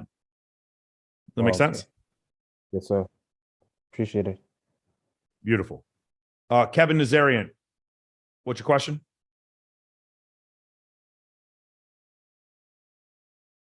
Go ahead and unmute yourself, Kevin. Hey, what's up, Michael? Hey. Yeah, so gonna get right to it. I'm 19 years old and working as a VIP host in LA. I'm pretty much killing it bringing girls. I bring like 5, 10, 20 girls every event. How do I get more bottle and table sales? Yeah, such a great, but bro, these are great questions. So first thing I need you to do, there's 2 books I want you to read. First one is called Very Important People by Ashley Mears. Can you read that for me? It's right here. Okay, beautiful. My background's covered, but right there. Love it. Love it. Number 2, you've read it already? Yeah. Okay. I'm trying to get Professor Mears on my podcast. Number 2, the 3, let's get the 3 case studies that Harvard did on Jason Strauss. I would look at those. Okay. Number 3, mixed reviews, but still a great story. There's a book called Mask by Ellie Wiebe. Very controversial story in there, but he goes from being a door guy to part owner of the biggest nightclub in LA. Okay, got it. And I had one more question. Are you done? Can I ask? Yeah. Number 4, just lie and then say you're related to the Nazarian that owns the SLS. Yeah, I thought you were about to say lie about my age. Yeah. Yeah. Also, I've gotten a lot of questions about people that want to go to Vegas, particularly girls. Yeah. How do I transition long term to a point where I'm like doing half the time in LA and half of the time in Vegas? Yeah, it's a rough one. You just so you're gonna have to drive out here and you're just gonna have to like be here on a regular basis and just have a hookup at every single club. That's what I did, because I was in your situation. I was in LA and I was splitting time between LA and Vegas. I'll tell you, being big, like having connects in Vegas gets you connected in LA, but it doesn't work the other way around. I figured, yeah.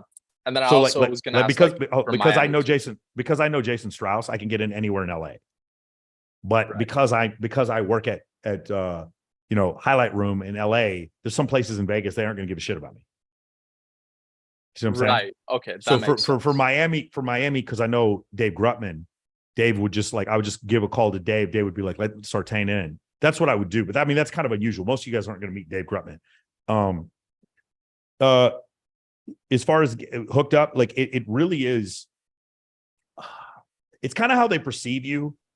One thing that I found that works really well when dealing with heads of nightlife groups, like high-level VIP hosts and general managers, is if you give them some sort of like public compliment on social media. Does that make sense? Like, I'll give you an example. The guy who owns the guy who owns Concrete Cowboy and owns in Dallas. His name's Rico Taylor. And I give Rico shout outs all the time whenever I'm in Dallas. Oh, shout out to Rico Taylor. I'm at Concrete Cowboy. I didn't pay for anything. And Rico would never, if I went to Concrete Cowboy in Scottsdale or Concrete Cowboy in Chicago, and I said, hey, Rico, I'm about to walk up to Concrete Cowboy, he would have me bottle service hooked up like a motherfucker in 30 seconds because I give him shout outs. He's not a host though. So like for him, so the thing about VIP hosts and security guards is they don't have equity in the club. So they only care about making money, but they don't give that much of a fuck about a club. The thing about club owners is that if you give the love to the club, they actually have more power and are more concerned with the club than the individuals making money. Does that make sense? Yes. But the problem is in Vegas is like me being friends with Jason Strauss doesn't make it faster for me to get into a Tao Group property because Jason's not working the door. He's the CEO of the company. So you still got to know dudes on the rank and file. Does that make sense? Also, I'll tell you one other thing that I've learned. You need to have people in your clique that you can be fully honest with that are going to give you the lowdown. Like really, like there are guys in Tao Hakkasan that I will talk to about certain topics, but like Matt Roman, I'll talk to about anything. Because Matt Roman's he was my roommate for a while. Whereas like, I'm not going to bring up certain topics with like the guys the managers, if that makes any sense. Like that's another thing I would have is like guys I can be fully honest with. And what you're going to find is that like when industry nights are not quite the same thing in Los Angeles, but like if people are just used to seeing your face, after a while, you're just kind of hooked up everywhere. But I will tell you one of the problems that you're going to have is that if you're constantly a girl guy, they're just going to treat you like a girl guy. And that there's obviously, this is that bottle sales carry way more respect than girl guys. And for those of you who have never been a club promoter or worked in a nightclub, if you're a dude who can consistently just put 10 tables, you consistently sell 20 tables a week, every week, what club can you not get into? If you consistently sell 20 tables, 10 tables a week, every club in the world just lets you walk in. Every club you have more power than anyone if you can do that shit. But like guys who are tied to revenue are the highest level dudes. Just like in my company, sales guys are the ones that we value the most. Same things in a fucking nightclub. Because I know that's why you're asking the first question. Like you bring girls to the club, but you want to learn how to do bottle sales because you make more money. It's the holy grail, bro. It is the holy grail. There's a couple of techniques. One is to automate online. Another technique is to build a brand. So do like Roman Real did, or do what what's his face? Do what Ellie Weeby did. Do what what's another big promoter host? Who's that guy over at Argyle? It was on reality TV. I can't remember. But you can create a brand online. That's another way to like help yourself. Right. Absolutely. I did have one more question. Yeah. So right now I'm also I do the hosting as like a side gig. Yeah. My full-time thing is I'm a closer for RSD Max. Okay. I'm not too happy with my position at the time. I applied for you, but I haven't heard anything back. How long should I expect to hear back from Rashad? Let's just so nobody gets in trouble here. Let's stay. Write support at MOAmentoring.com. Okay, gotcha. Okay, that's cool. Good. How long you been doing that for him? 6 months. Cool. And I worked in sales before. Okay. So it's all in my application. Okay, beautiful. I will tell you, we've been kind of slow to hire. Just I'll let all you guys know what happened. Facebook ad manager got hacked. We had to create a new one. When you create a new one, they won't let us spend more than $50 a day. Then $150. We're up to like $250 now. We want to get up to $1,000 a day. Until we get to that number, we don't have enough leads to grow the sales team right now. Right. When we get to that number, Yeah. So when we get to that number, then we're gonna grow the sales team. All right, perfect. Oh, one more question. If Uh-huh. I were to come to Vegas, would Yeah. I have trouble getting in anywhere with my fake ID? Yeah, it'd be next to impossible. Yeah. Okay. Yeah, it'd be hard as shit. Everybody knows my face already in LA, but everybody's been wanting to go to Vegas. Yeah, so. LA, they don't really care about the underage thing. In Vegas, it's a huge problem. Like they really don't want underage girls anywhere in here. That's what I assumed. Like Warwick is not a publicly traded company, but Yeah, of course. Tao Haksan is a publicly traded company, so it's a little different game out here. Yeah, it's like getting into highlight room is the hardest part of my career right now. Yeah, yeah. My buddy, Greg, it runs that place. All right, let's go. Mark, what's your question? Unmute yourself, Mark. Yeah, the question I have is, should you charge for your skills, or at what point should you charge for your skills in terms of, say, like photography and videography, drone stuff? So the backstory is I've been going to events, meeting people, and I'll offer to do, photography or like highlight reels, drone work for them.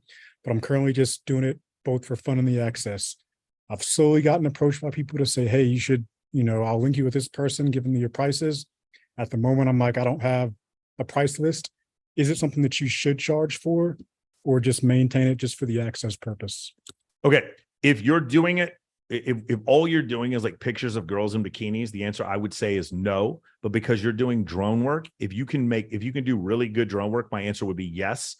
And what I would do, Mark, before I answer this question is find a couple of like fake clients. They're like clients, but you work for them for free. So they're not real clients. And I would make some videos and show some really high level footage that you do, and then post that footage on TikTok, Instagram, and YouTube, and try to get some traction that way. And then use that to show your skill set. Then I'd start charging, and I would kind of find out what the industry standard is, and maybe a little bit below that, and just see if it works out. Just see if you can actually pull it off. If you can, then increase over time. But I wouldn't, this whole thing where it's like, yeah, I'm going to charge $10,000 for. Yeah, I've seen guys do this before.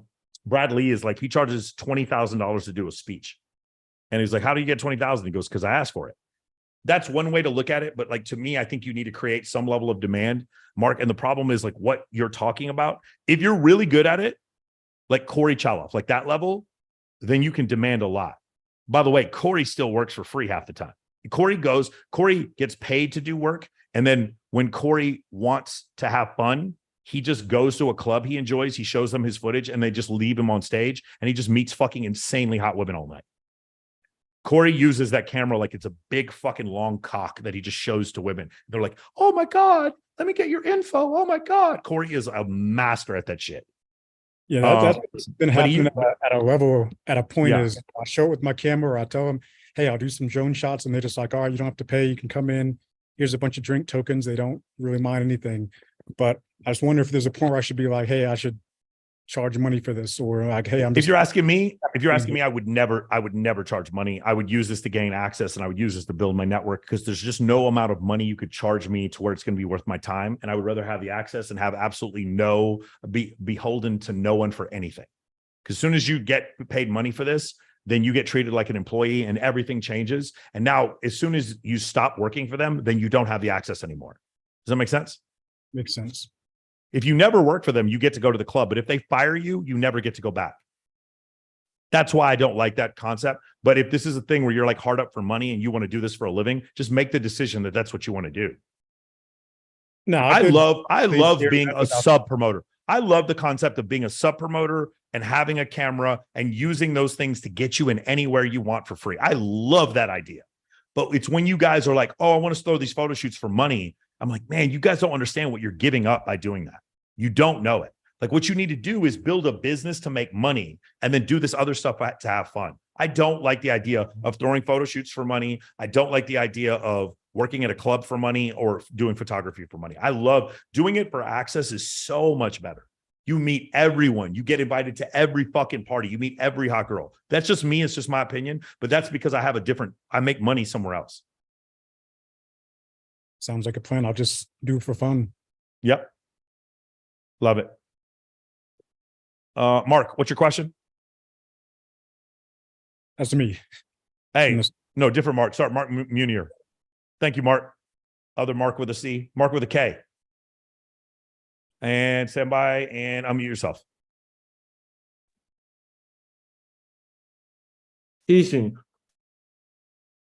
Actually, I have a financial question this time. I just became eligible for IRA account matching at my job. Do you think it's worth taking 8% out of your paycheck to do that when you already have another IRA running off your savings account? Are they matching it? Yeah. Then yes. That's the only way I would say yes. If they're Yeah. if they're matching funds, the answer is yes. Also, what to do you find do that for out, what do because you it what do wasn't- you what do you do for work? Hold on, Mark. What do you do for work? I work at a liquor store. Okay, but you get a regular salary, is what I'm asking, right? There's not one of these things where you could accidentally make $2 million next year, right? No, Okay, if that's the case, then it's if a they're regular matching funds, retail salary. if they're matching funds, then yes, then I would do it. Yeah. Thanks. Okay, beautiful. Christopher, what's your question? Stand by, Christopher. Unmute yourself. All right, can you hear me? Yep. Yeah, I just had a question for you. I saw Rollo answer this, and I kind of wanted to see how you take on this. Why do you think it's okay for women to wear makeup to attract the opposite sex, but it's not acceptable for the males to show intent or approach a woman? And do you think that is a prime example of women's hypergamous nature to weed out the betas? It's really interesting, man. It's an interesting question. The thing is, I think there could be a double standard there, Christopher. I personally don't care. I like when girls wear makeup because I usually am with when I'm going to a party tomorrow night with a ton of girls. And if one of them wasn't wearing makeup, I think we'd all look at her like she was strange. So I do understand where you're coming from.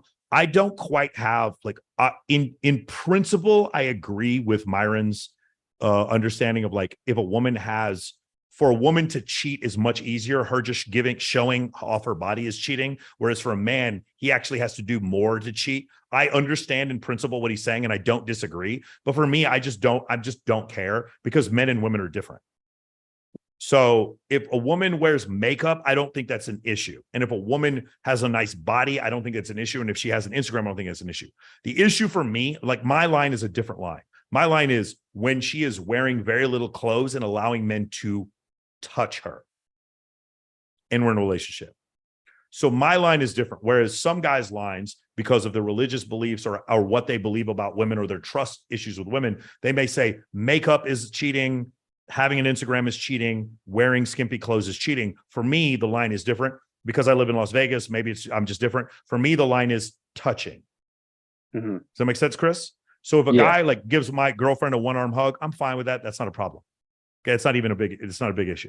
But it's like boobs, butt, vagina, face. Those are hands off. And if she allows that behavior, to me, that's crossing the line. But we all, as men, have different lines that we believe in. For men, showing intent, it depends. If you have an agreement, here's the reason why it would be different.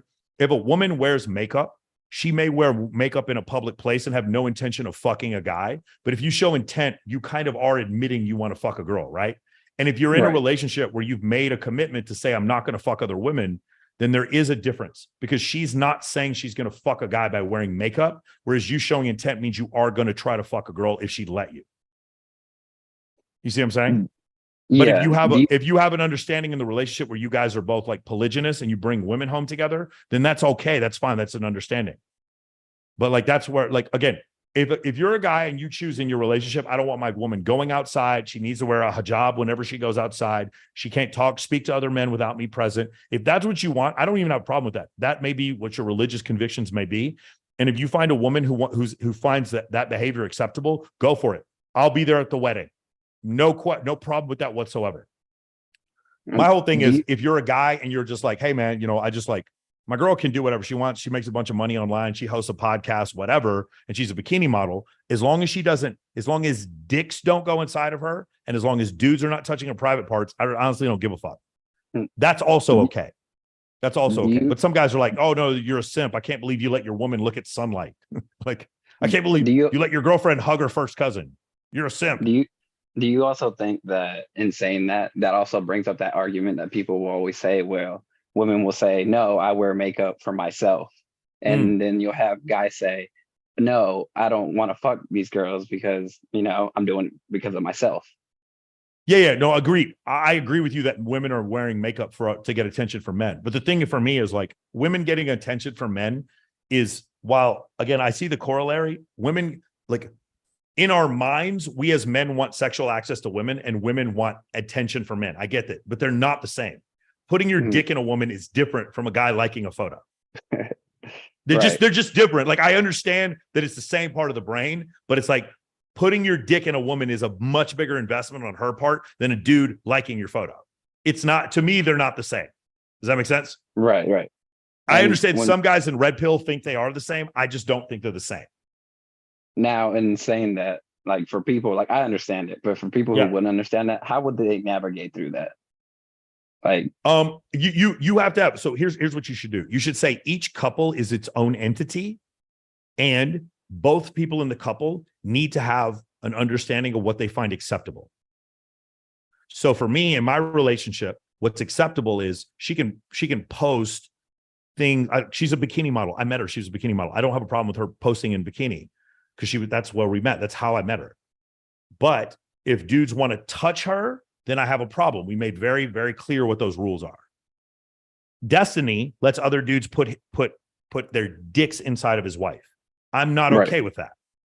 And I know some guys who are Muslim and they're like, my woman cannot speak to other men without me being present. That's another set of rules. As long as the two of you have those rules understood beforehand, then that's fine. So just treat every pair, every couple as its own entity, and they get to determine their own rules. And do you think if you were to fold on those boundaries, you would get an example of Adam from No Jumper, where he said that it would not happen? Isn't it crazy? So he didn't say it wouldn't happen. I think what he said previously was like, we're not doing that right now, but maybe it's something that we discuss in the future, and now they're doing it. I just don't like. Here's the thing. I wouldn't personally. I have sympathy for Adam, but I don't have empathy for Adam, because I can't see a reality where the mother of my children fucks other dudes. I can't, and I'm fine with it. And we're still in a relationship. I can't, but I like Adam a lot. Like, Adam has made that choice. And if he's happy with that choice, then that's fine. What do I think might happen? I think she may end up leaving him at some point. I think it's kind of it's a low probability strategy. That's what I see. But the thing is, she did say, if you don't want me to do this, honey, I won't do it. She did say that to him, and he still let her do it. So he kind of has to deal with the consequences of that. You see what I'm saying? Yeah. So do you think, now that everything that's going on with him, do you think people should, how do I always say this, should respect him for now becoming pretty much a cuck in a way? Man, it's rough. Here's the thing, man. You're going to call him a cuck, but like, have you made millions of dollars from putting your dick inside of women? Right. And that's what, bro, that's a lot, bro. Hundreds and hundreds of women. He just fucking fucks all of them raw, like anytime he wants with his wife. Like, and he gets paid to fuck women, and we're calling him a cuck. Right. That might be just like a little bit of a stretch, group. You've had over 300 threesomes with your girl. Like, that's a lot of fucking sex, bro. That's a lot of blowjobs from a lot of women. Like, to me, and then here's the thing. Like, here, Chris, this is another thing. How much money would it take if, let's just say, you got to a point where you've been with the same girl for 15 years and you're just not that attracted to her anymore? I'm not saying he's not attracted to Lena, but let's just say you're not attracted to her anymore. How much money would a guy have to offer you for you to be like, hey, I just want to have sex with your girl, and she was fine with it? Now, be real. I know everyone's going to be like, oh, there's no amount of money. $2 million? $3 million? You're not attracted to her anymore. If I'm not attracted to her anymore? You're not attracted to her. $3 million. Would you do that? Anything above $1 million, I would. Okay. How much do you think they made? This is the most famous one of the most famous podcasts in the world. How much do you think they made as a couple from her doing a scene like that? Oh, definitely. It has to be like 7 figures. Yeah, more than $1 million. So legit, while we are calling him a cuck, he probably pulled in another clean mill off this whole thing happening. And we're talking about him right now on my show. We're talking about him. So again, you or I, Chris, I think we agree we would not do this. if we were in this situation, but we also didn't have 300 threesomes with our girl. You know what I'm saying? Well, the reason why I say like respect is because I know Rollo talked about how there's two different types of respect. There's the respect, like I respect him because he's built his brand, he made the money, he gives to women. But in the other sense, I can't respect the way he guides his relationships. So that's the part where I'm like, I can appreciate everything he does and respect that, but I just can't respect the other side. Yeah, for sure. I mean, but the reason why I don't have a big problem with it is because it was his decision, because he was fine with it. If she ran off and said, I'm going to go fuck this other guy and I don't care what you say, and then he stayed with her, then I really wouldn't have any respect. But because they came to the decision together, that's why, again, even though I wouldn't do it, I just can't, like, I can't look at someone who's Muslim and they do things that I don't do and then not have respect for them. He's Muslim. I can't look at someone who's gay and it's like, well, he has sex with men, so I don't have any respect. He's gay. Like, that's what he does. I can't look at somebody who's Baha'i, Persian, or someone who's Catholic when I'm Protestant and then make decisions on their life based on mine. But what I will tell you is, this is another thing, Christopher, we have to understand, is that Adam 22 does not coach a program on how to fuck women. He doesn't. He just hosts a podcast. So like, he's not in the same realm as these other guys. He just interviews them. Right. I think it might be different if Myron did this. I think it'd be very different. If Donovan Sharp did this, I think it'd be very different. If fucking Rich Cooper did this, it'd be very different. But Adam 22 is like, he's basically a swinger already. You know? Yeah, it makes a lot of sense. I guess. Like, honestly, like I actually would have more problem with DPing a girl, like two guys fucking a girl at the same time. That to me would be harder. I'd be like, oh, there's another dude in here with, like, that would be weird. I heard some guy saying like, yeah, it's not weird if he's in the room and he's fucking his wife with the other dude. I'm like, no, that would be weirder. There's another penis in the room, you know? So I don't know, man. It's a tough question. Overall, I will say for you and me, Christopher, I agree with you. I would not want that with my wife. I would have a hard time with it. I don't dislike Adam or have less respect for Adam because he did it, because they both agreed to it. And because Adam is not a dating coach. Adam is not a relationship coach. He's not a sex coach. He's a porn star who has a podcast, and a really good podcast. I guess it just, I hate when people try to force it down your throat saying you have to accept it. No, you don't have to accept it. But he didn't, but he accepted it. Right. He accepted it, right? The thing is, here's the reason why it's not that big of a deal to me, because I'm not fucking Lena. See what I'm saying? Lena doesn't come home to me. Lena comes home to him, and he made the decision. So that's why I don't have a big problem. Okay. And if he was saying, hey, you guys need to just fucking get over it, all of you just need to let dudes just like dump loads in your girl, then I would be like, hey, Adam, maybe you need to shut the fuck up. That's what I would say. But he's not doing that. He made a decision for him. And we always have to keep remembering this. We have not fucked 300 women with our wives before. We do not get paid to put our dick in women. Like, he's just not living the same reality that we're living. That's my only problem. That's the only point I'm making. That make sense? Oh, yeah, I totally understand now. Yeah. Thanks. Yeah, that's all I'm saying. Cool. And I'm not just saying that because I want to go on no jumper. All right, guys. Next question. Dax.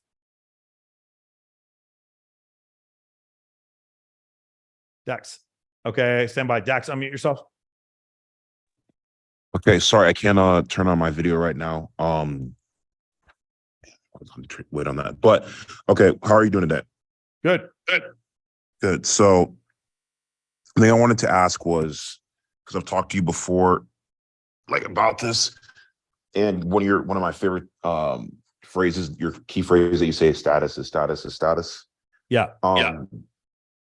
And we talked about, I think it was like a couple of weeks ago, about just DJing, and you brought up someone named Roman Royale. Are you sort of Roman's not a yo, there's some problem with the audio here where I'm getting feedback from you. Roman is not he's not a DJ, he's a host in Las Vegas. Los Angeles.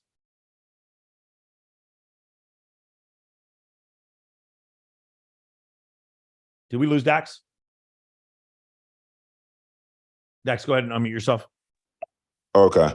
Sorry about the feedback. If there is any. But the idea, are you basically saying the concept of the idea is that if you're someone like that, like Roman Royale, you can still be a DJ, even if you just have he has like 150K followers and whatever, even though it's not directly tied to that niche, You can still do Yeah, it. so Roman could be a DJ and a pretty big DJ because Roman, if he chose to do so, because Roman can sell tables, Roman can get girls to show up, and he could just say, "Hey, listen, instead of paying me, just let me DJ tonight." Then get footage of him DJing, and then start selling his DJ services. My point is, him being famous, his status would allow him to pivot into something else. Just like Crystal Hefner became a DJ, just like Paris Hilton became a DJ, just like Pauly D became a famous DJ, just like all these guys become DJs. Brody Jenner became a DJ. They use their status to become a DJ. Does that make sense? That's all I mean.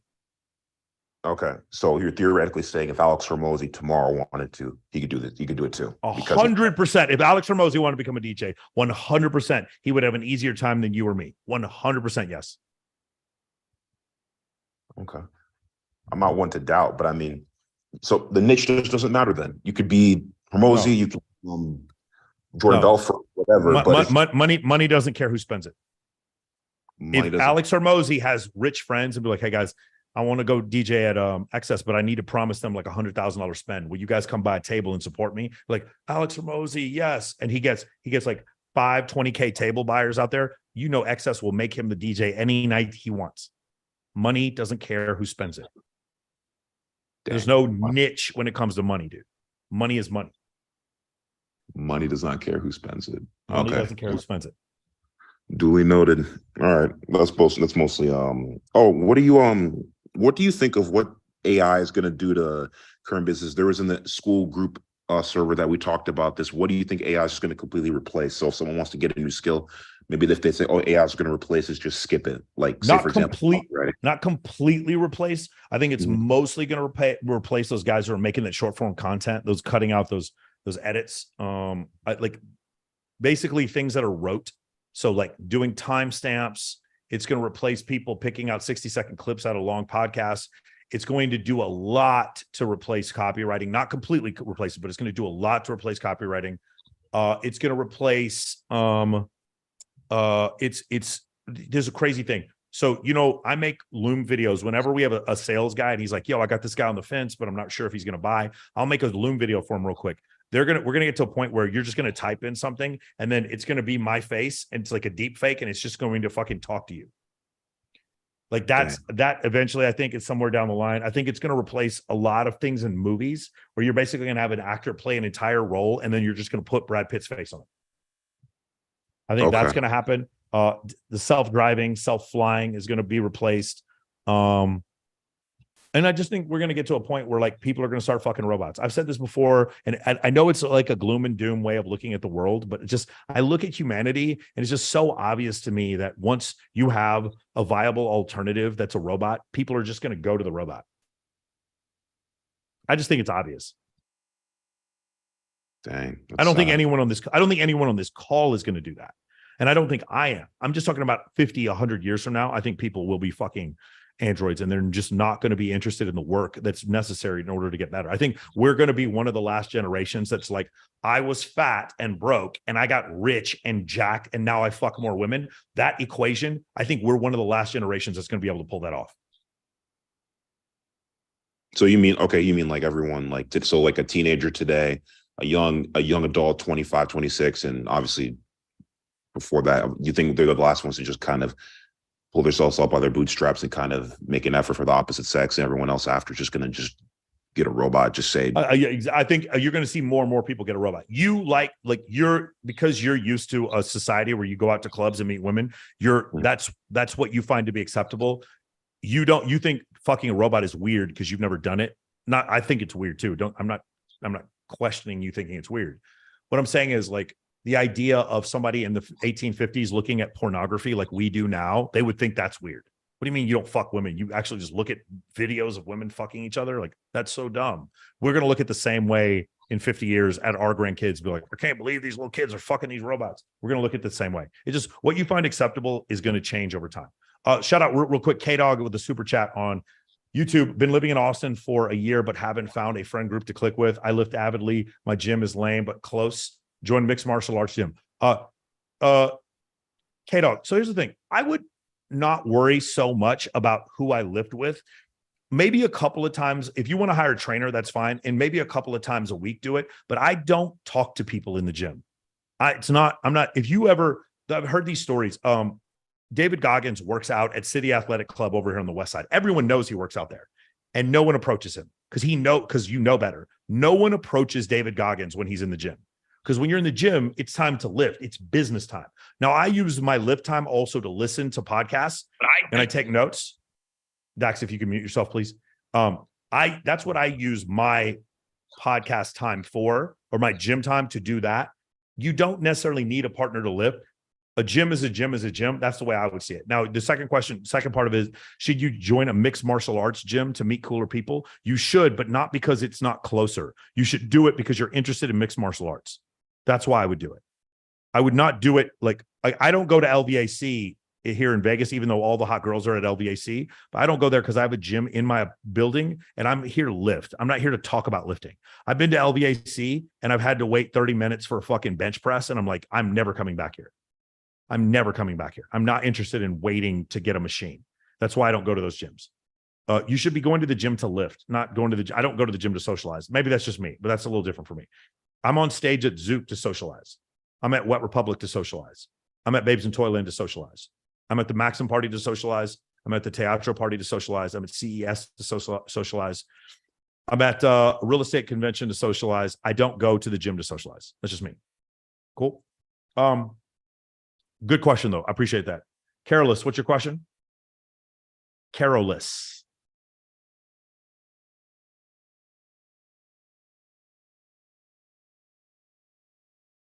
Carolus going once. Carolus going twice. All right, Carolus is not with us. Billy, what's your question? Billy, unmute yourself. Hey, sorry, Mike. Hey, what's up? So I just have a quick question. So I'm kind of going through like waves. So I don't have like equilibrium in my life, especially in my social life. So I go through weeks where there's so much going on that I'm annoyed and just tired of the drama. I want to uninstall Instagram. I don't want to leave my house. And there's weeks going on where I'm like scrambling for things. And it's just, it also, and when that happens, like when the crest or the trough of the wave happens, I'm mostly okay with it because I'm like, well, I'll focus on other things that matter to me. But I'll get FOMO because I just heard you say, well, I'm taking some girls to a party tomorrow. All of a sudden I'm thinking, damn, I'm not taking anyone to a party tomorrow.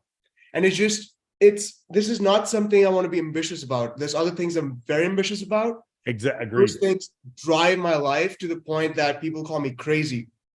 But this is not one of the things that I want to drive my life. So how do I find that homeostasis or that balance? Yeah. So for me, it's like 1 or 2 big events a month is enough for me. That's the thing. I don't try to make it so I go out every single night. I've got caught up in that before, where I always have to be at every party and all this kind of stuff. One of the things for me is, this is back when I was single. If I was going to go out with a girl and she canceled on me, I felt nothing but relief because I knew I was going to build my business. For me, it's like every moment is productive. And when people are bullshitting with me and they get out of my life, I'm so happy because I get to work on my business. You need to have like clear ways that you can go back to making your life better. I know tonight I'm going to hang out with Kylie, but when Kylie goes to sleep, I'm going to work on my debate with Zerka. I've already taken my debate, the Zerka's notes from his previous debates, and I've given them to some flat earthers for them to go over and tell me what's wrong with them. Flat earthers. Yeah. Hope Zerka's not watching this because he's about to get you. He's about to get you one he's not going to expect here. But yeah, that's what I'm going to do. So every moment I'm prepping for the next thing. Oh, by the way, Neil Patel is coming on the 10th. I forgot to mention that. He's my next guest. Yeah, I mean, for sure. So your emotional state doesn't go through those waves then? Like I'm just being weird? No, mine does it because I always have gratitude. Like it's the same gratitude when I'm sitting there, like cleaning up poop. Careless finally turned his Careless. We'll get back to you. Finally turned his microphone on. It's the same gratitude when I'm cleaning up my cat's poop as it is when I'm having a threesome. Okay. That's what stoicism is. You understand that?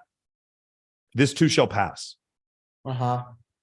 The good times you're grateful for because they're good, and the bad times you're grateful for because you get over them because they make you stronger. So you're grateful for all of it. Okay. That's what Stoicism is. If you're having some issue with that, with like, because you're talking about the ups and the downs, let's try Meditations by Marcus Aurelius. How about that? Meditations by who?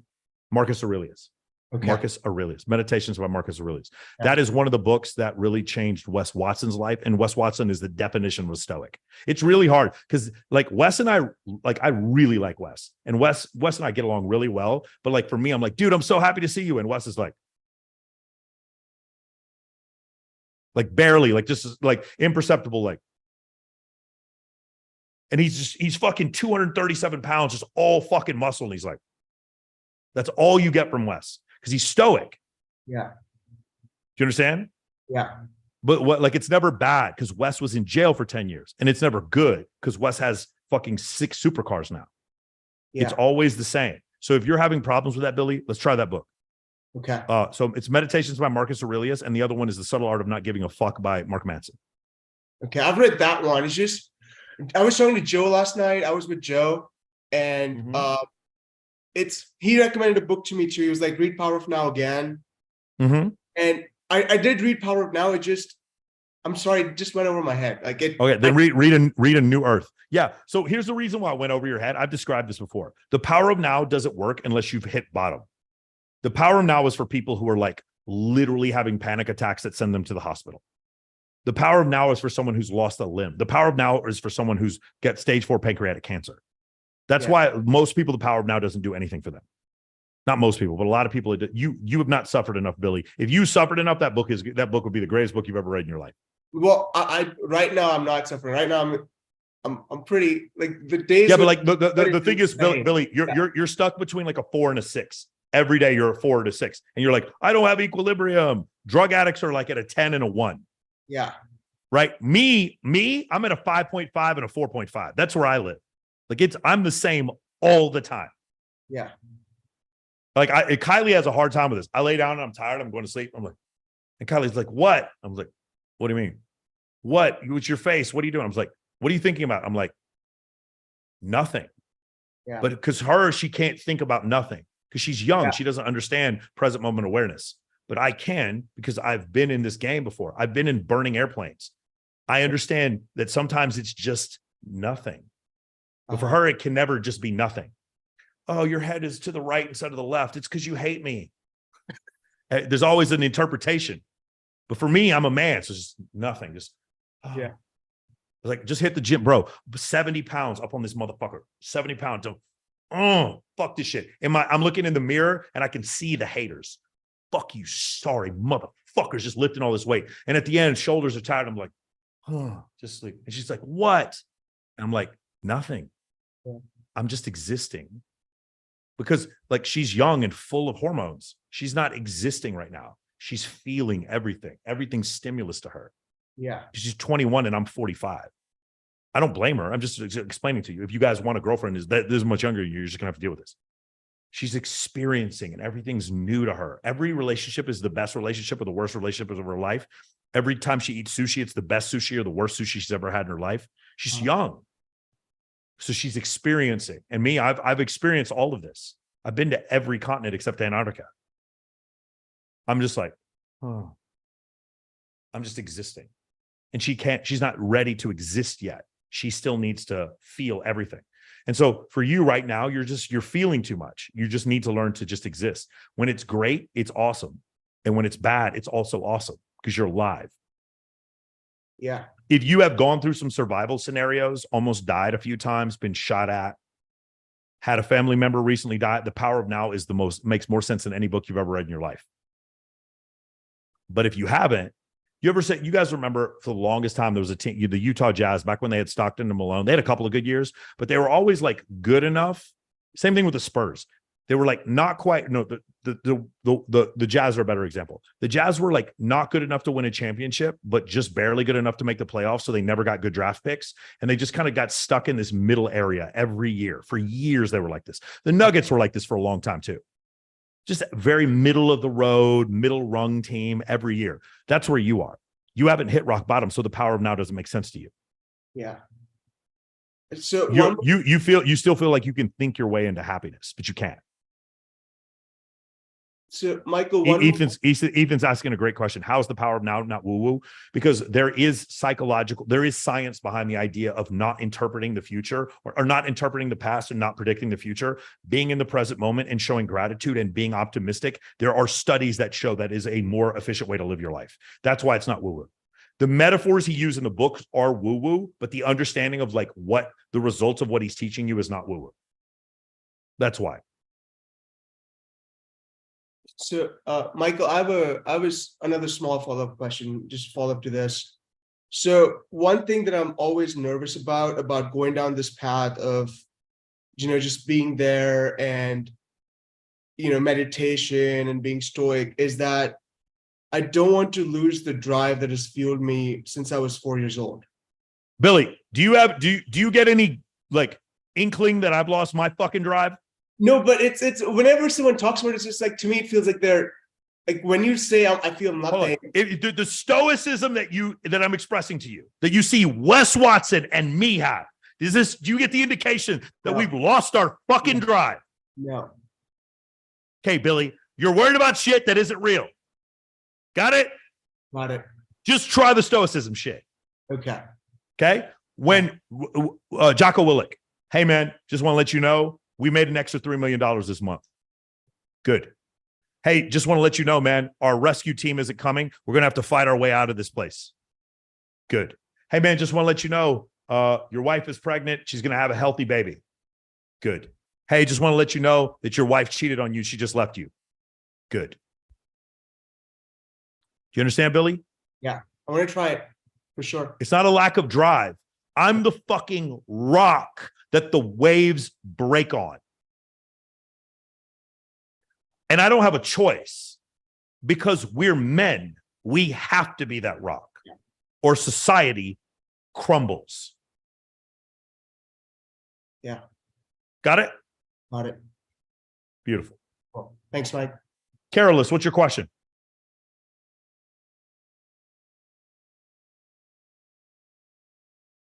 Stand by. Carolus, and unmute yourself, Carolus.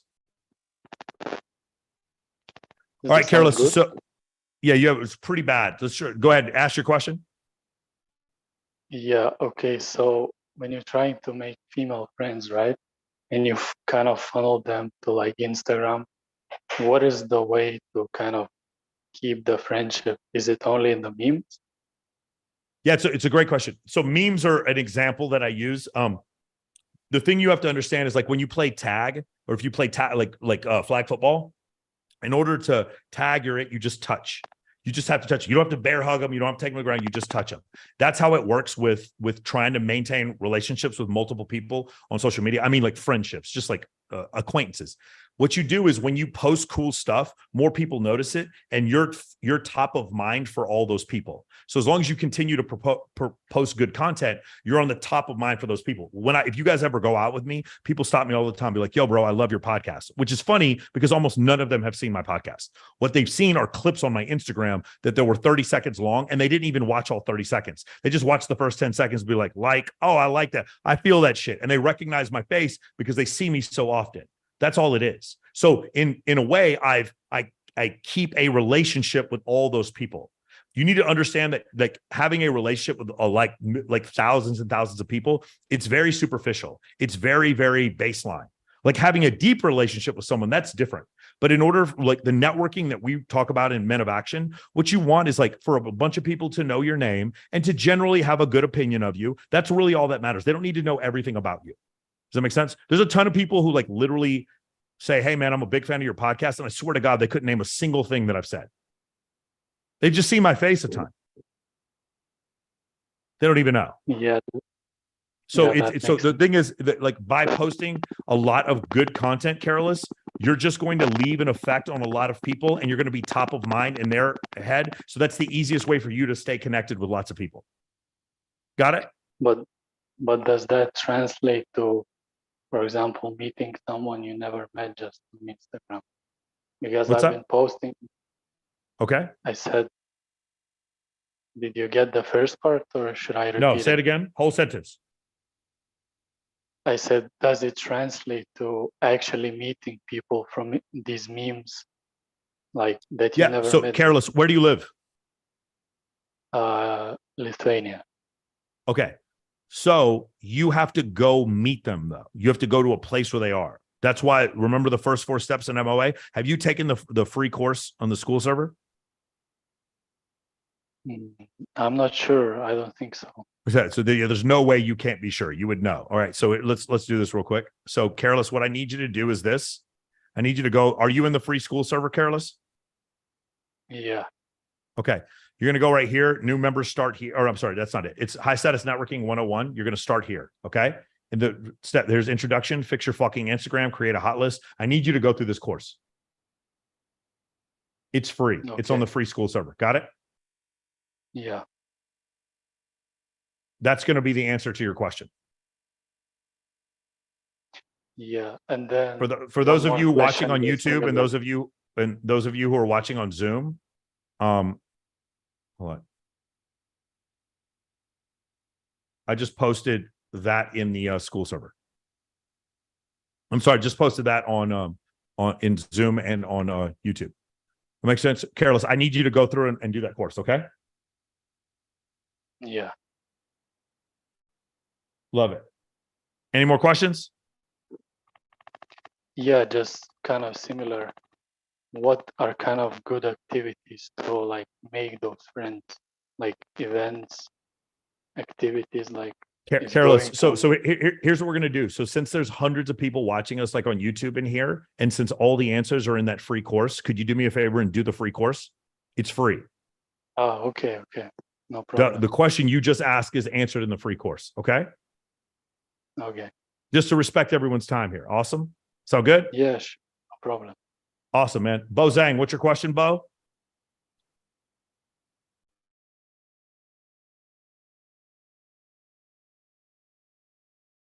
Yo, can you hear me? Sure Hello? can. Uh-huh. Hey, I can't. Oh, there we go. It's from video. It's saying the host doesn't let me turn this stuff on. What's going on, Mike? What's happening? I have a couple of questions. I finally found some events. I went to a big conference and finally found some guys that are running some events in my city. So one of the guys is running this boat party that I was trying to think about inviting like girls to. The issue is I don't know if it's going to be legit or not. I'm trying to figure out if it's legit. He's asking me to bring girls to this event.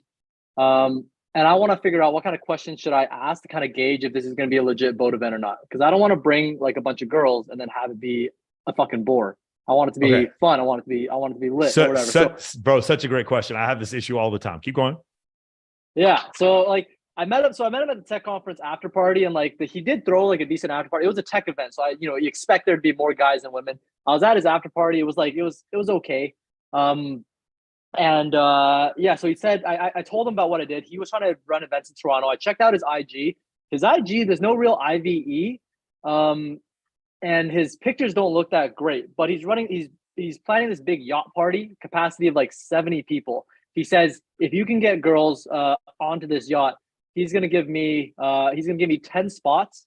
And I told him I'm trying to run this with another guy in Toronto. So before we invite the girls, I need to try to gauge if this event is gonna be legit or not. So your only concern is whether or not it's creepy. If it's a yacht and it's summertime in Toronto, the girls are gonna have a good time. As long as there's One more thing I forgot to add. So his goal is to network together CEOs, startup founders, and investors, and then we kind of bring the girls. Is what the goal is. Just as long as he has some understanding for the boundaries of women, then it's fine. Like he can't do is like you bring girls and it's like, oh, good, your whores are here. All right, cast away. We're on the boat. Time to fucking fondle the whores. If that happens, then yeah, I wouldn't fuck with that guy. And I've seen that happen before. Because like I've only met him like one time. So that's a thing you have to figure out beforehand. That's my only issue. Whether or not the party's going to be fun. If I'm with 10 girls, I'm so fun, Bo. I don't give a fuck if the party's fun. If there's alcohol and I'm sitting there and I got like Liv Sully and fucking Kayla Abney, I guarantee you we're going to have a good time. The girls are going to be dancing on top of shit. They're going to throw like their own concert for each other and just ignore everyone else at the party. That's what these girls would do. Like, they don't care. If I'm with a group of girls, we're going to have fun. It doesn't matter where we go. Okay. Now, Whether or not it's safe is what your issue it needs to be. It's not whether or not it's going to be fun. There's no way you're going to take me and 10 girls on a yacht and I'm not going to have fun. Okay. Okay. All right. And I don't know how to answer your question. I would probably look to try to get some kind of testimony from some other girl and be like, what was he like when you hung out with him? It's like, he was cool. He was a little creepy. He tried to finger me and, he offered me money for sex. But other than that, he was cool. I'd be like, Guys, I want to explain something to you. Like, even if you could be a pimp, you shouldn't be one. It's so bad. You guys don't understand how bad it is. You don't want to do that. There are so many bad things that happen to you when you start doing that shit. Don't do it. Even if you could bring a ton of super slutty girls to hang out with super rich guys, don't do it. I promise you will regret it. Don't do it. Wait, hold up. Okay, let's not talk about slutty girls, but what bringing attractive girls to. It's more bringing attractive girls to that's fun totally events. that's totally fine. Yeah, that's totally fine. Yeah, that's what I'm trying to go for. I'm just trying to gauge if this guy is creepy or not, but I just don't know how to gauge it. So I'm just gonna ask him just one more thing. So I would use my female friends to gauge it. Some female friends somewhere has had some encounter with him. But then we're gonna be on the boat. No. Beforehand. You can't gauge it now. You can't ask somebody who knows him. You can't go through his IG follower list and see if there's a single girl he's ever messaged on there. You can't find anything. Do some investigation, man. All right. So, okay, I'm going to go through his IG and I'll try to message one of the girls that he knows. I just don't want to accidentally message one of his friends and then be like, yo, why did this guy message me? This is a thing. Yeah. Hey, have you ever been out with so-and-so before? Cool. Did you have a good time? That's nothing weird about that. Okay. Cool. What was it like? Was the boat cool? Was it a cool view from the boat? And she'll be like, oh yeah, it was cool. He tried to rape me though. Like, that's what I'm saying, bro. You're gonna, like, you don't have to bring it up. Let them bring it up. Okay. Got it? All right. Thanks, Mike. Yeah. Cool. Winston, what's your question?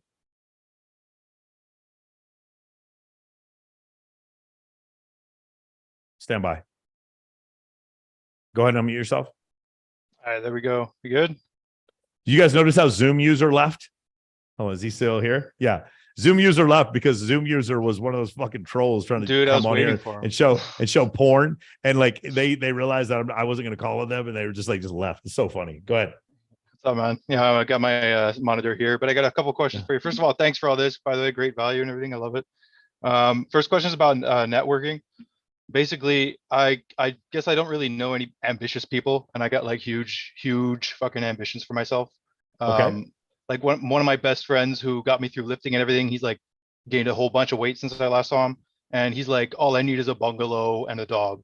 I'm like, dude, like, come on, where's your ambition? Like, where do I find these people who are gonna like testosterone? Yeah, It drops over time. Yeah, no, I know exactly. Dude, I live in Montreal. It's like fucking pussy nation over here. Like, there's nobody with testosterone in my vicinity. Right. I joined Andrew Tate's Real World there. Yeah. Right. That place is full of fucking testosterone, but like it's also full of fucking like noobs.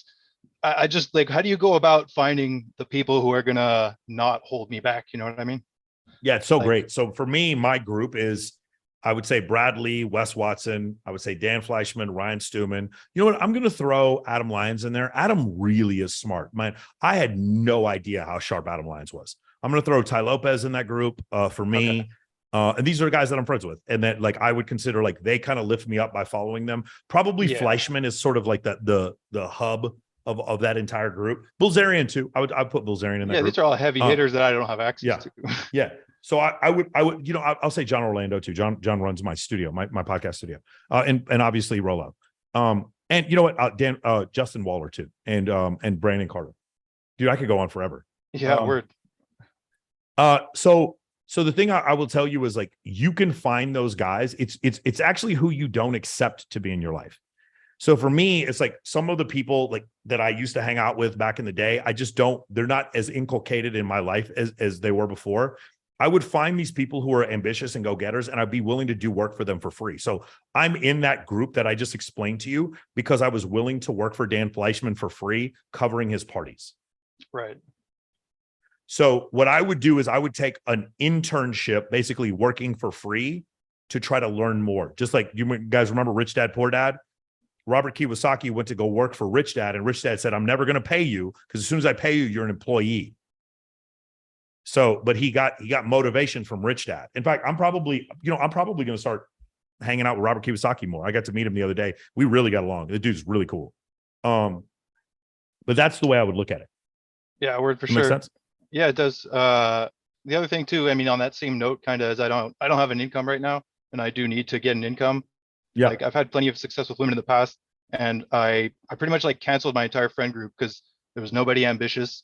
I stopped dating women. I stopped everything because I quit my job. I moved back in with my parents with the sole purpose of starting a business, and it just hasn't happened.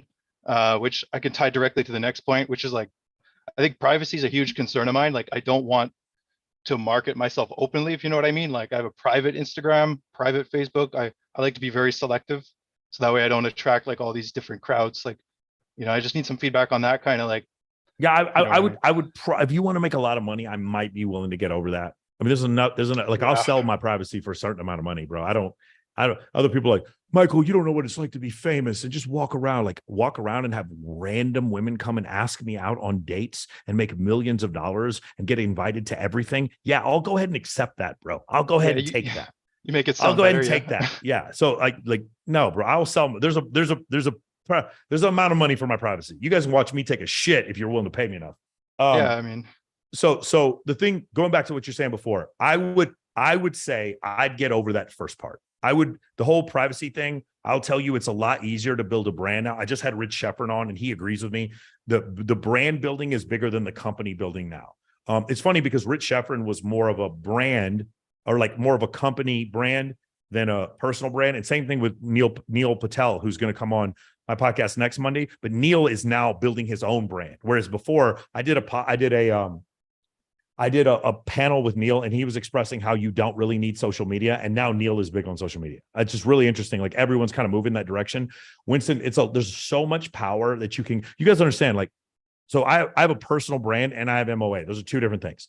And right now, the fact that I have a personal brand, one of my dream jobs, I've said this for years, is I would like to do the announcing, not the actual, I don't want to be the game announcer, but I would like to be an announcer for an NBA team.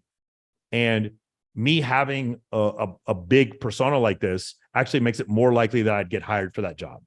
Now, the problem is, unfortunately, the bikini competitions are more likely that I won't get hired for that job. But the point is, like, when you build a brand, you can now pivot into other things. Right. Does that make sense?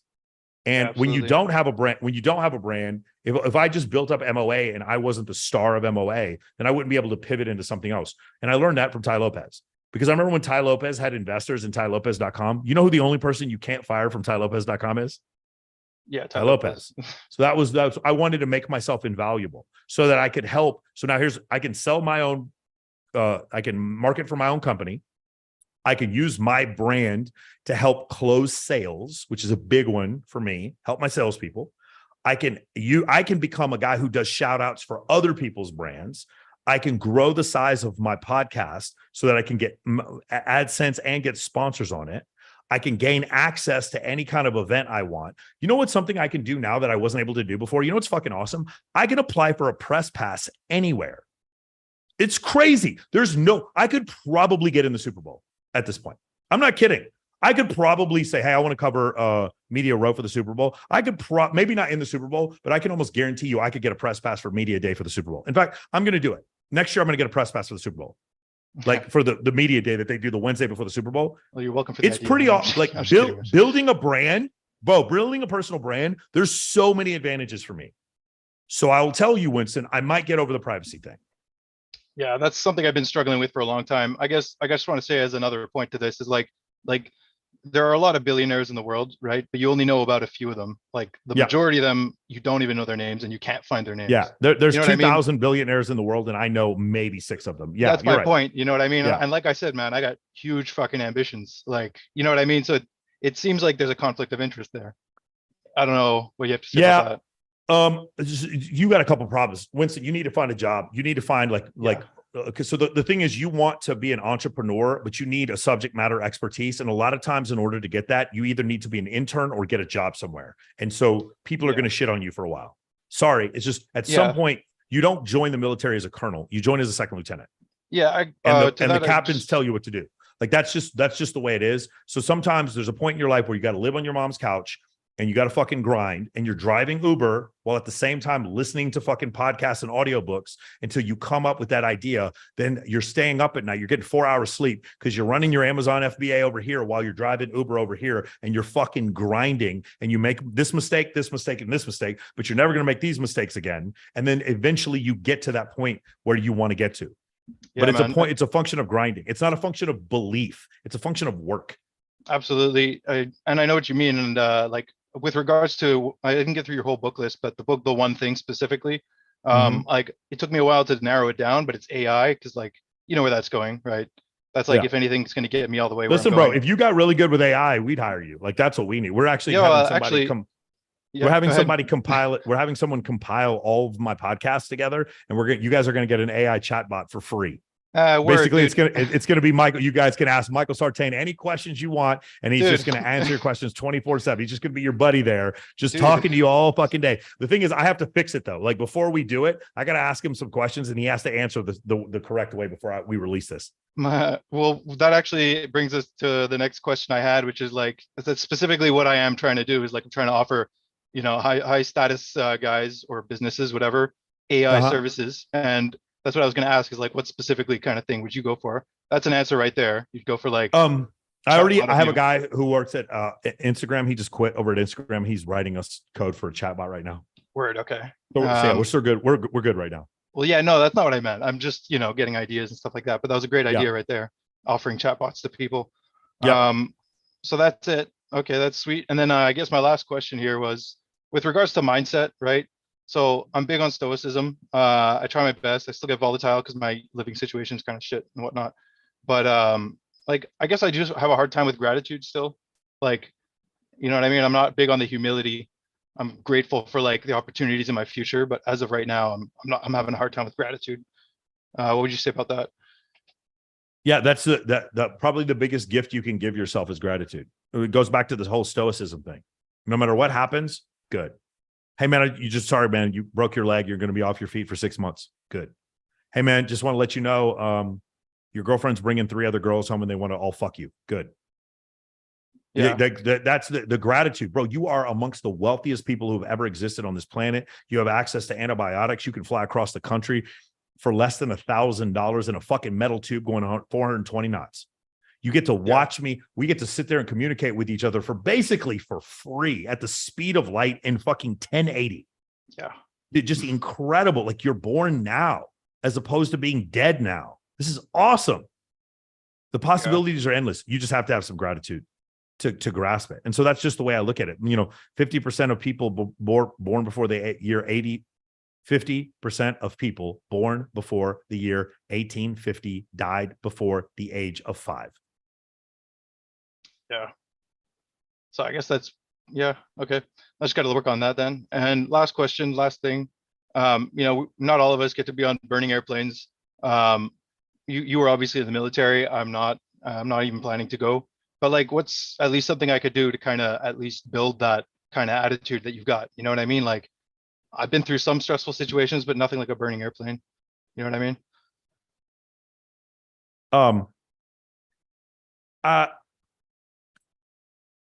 This is a tough one.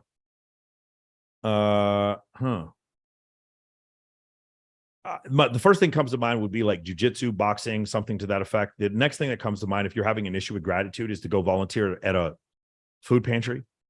The next thing that comes to mind would be animal rescue, something to that effect. Just come to an understanding. Exposure. All right. That's it, man. Thanks a lot. One other thing, man. Make sure you join the school server. Oh, I'm already in there, man. Okay. Yeah. All right, cool. Nice, man. Dax, last question.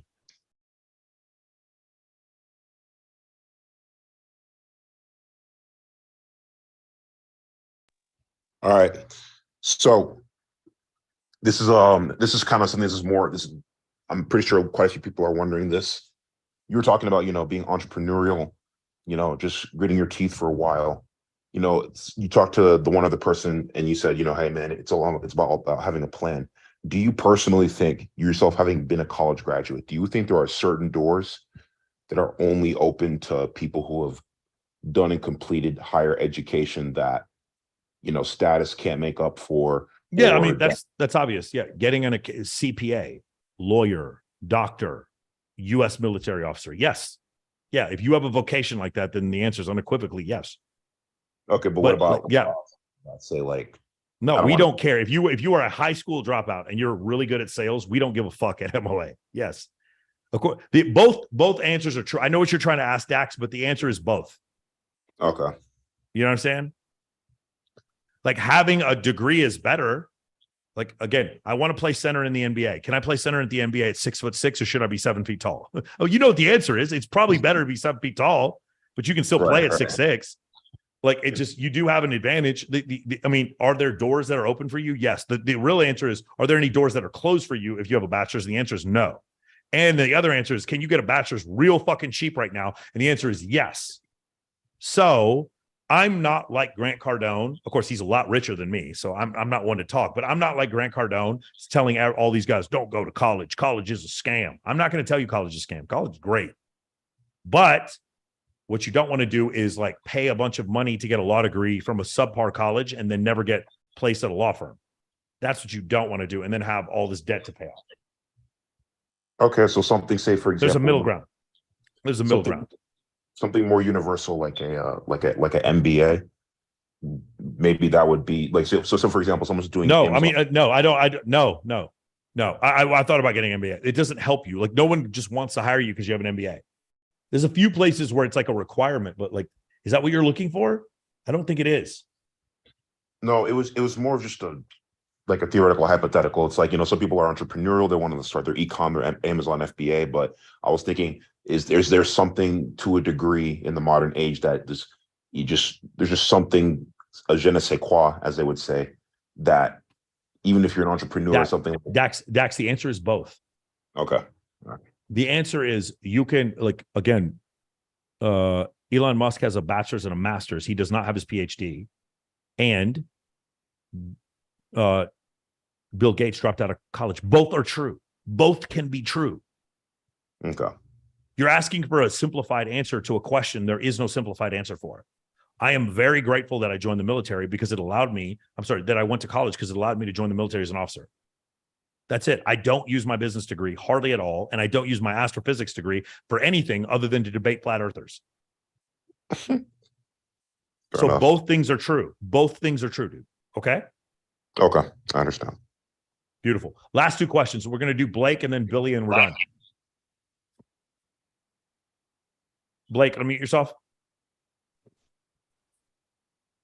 Hey, Michael.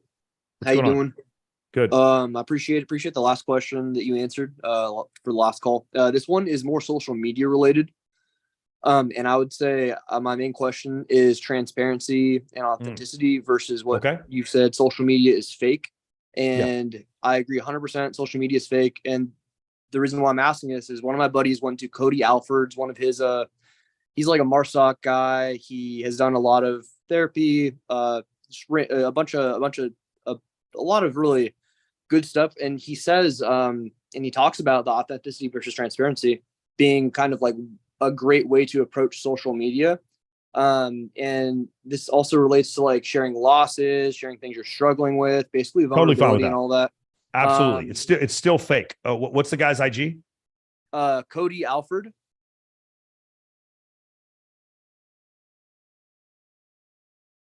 Okay. Got it. Keep going. And he and some of my thoughts on that are like, for example, there might be some things that you want to share. Maybe you're reading a good book. There's a nice paragraph in there or whatever things that in your psychology you like. And you authentically want to share it. And then you do, or you don't. And that, how does that, I guess, affect perception? And I don't really care, but just from a branding perspective, and optimization. And then, as far as also like politics, religion, controversial stuff, also thoughts on that as far as sharing it and within either your brand, if you have a company, and then also like your name, your personal brand. Okay. So I just want to show you something real quick because this is what I was kind of expected to see. So do you think he's posting pictures of him with celebrities on accident or because every day of his life he has a celebrity with him? Probably pretty often he has celebrities I would Right, say. but he's not posting him taking a dump. He's posting him hanging out with the celebrity here. Yes. Okay, got it. Okay, so he's doing that, right? I'm not criticizing him. I think this dude looks awesome. Okay, Yeah, that's not what I'm definitely. saying. So he was just happened to be standing there. Or did he pose for this? It could have been like after he did something and then he did it, or he had an idea to take a picture. Is probably what I'd assume. I'm not 100% sure. Got it. And then he was just you don't think he planned this out? He just posed. He didn't pose for this. That might be an older photo. It looks like, or it's a newer one, and he poses for it. Can't really tell. He looks a little younger though, so, and he doesn't look like he has as many tattoos. So, yeah, right. But also his hands aren't dirty. His hands and are also his hands aren't dirty, and there's a crease in his pants. Look at that. Okay. Social media is fake. You need to grasp this concept, bro. I'm not saying he's fake. He has like this guy, obviously, looking for this, I'm probably going to follow this guy. He looks like he has a ton of real value to offer. My point is, when he's doing this stuff, he's showing you the coolest parts of his life. He's not showing you all the parts of his life. He's showing you the interesting parts of his life, because he understands he needs to be interesting for you to be interested. Yes, and this goes to the second part of the question. Is not authentic. I mean, it is authentic, but it's not. It's not truly authentic in the way you're thinking of. He and I are saying the same thing. We're saying the same thing. But this fucking M21 right here is a badass rifle. Is that an M21? Hold on. What is this?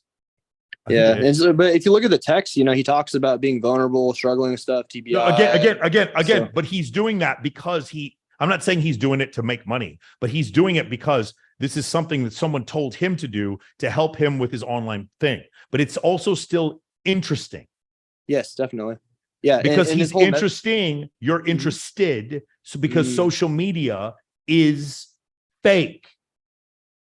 Interesting. Well, one of the like things you're just using you're just using different words to explain what I'm saying. You can be interesting and authentic. You just happen to be interesting, authentic. A great example of being super interesting and not authentic would be Kim Kardashian. She's not authentic and incredibly interesting. Okay. Do you see what I'm saying? Marketing. It's I think Zerka is bullshitting and doesn't actually think the earth is flat.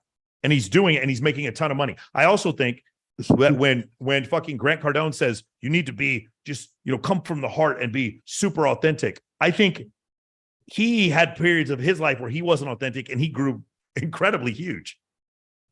I just you guys understand what I'm saying. What I'm saying is, even when you're being authentic, you're just posting the good parts. You're cutting off the fucking crust of the bread and just eating the middle.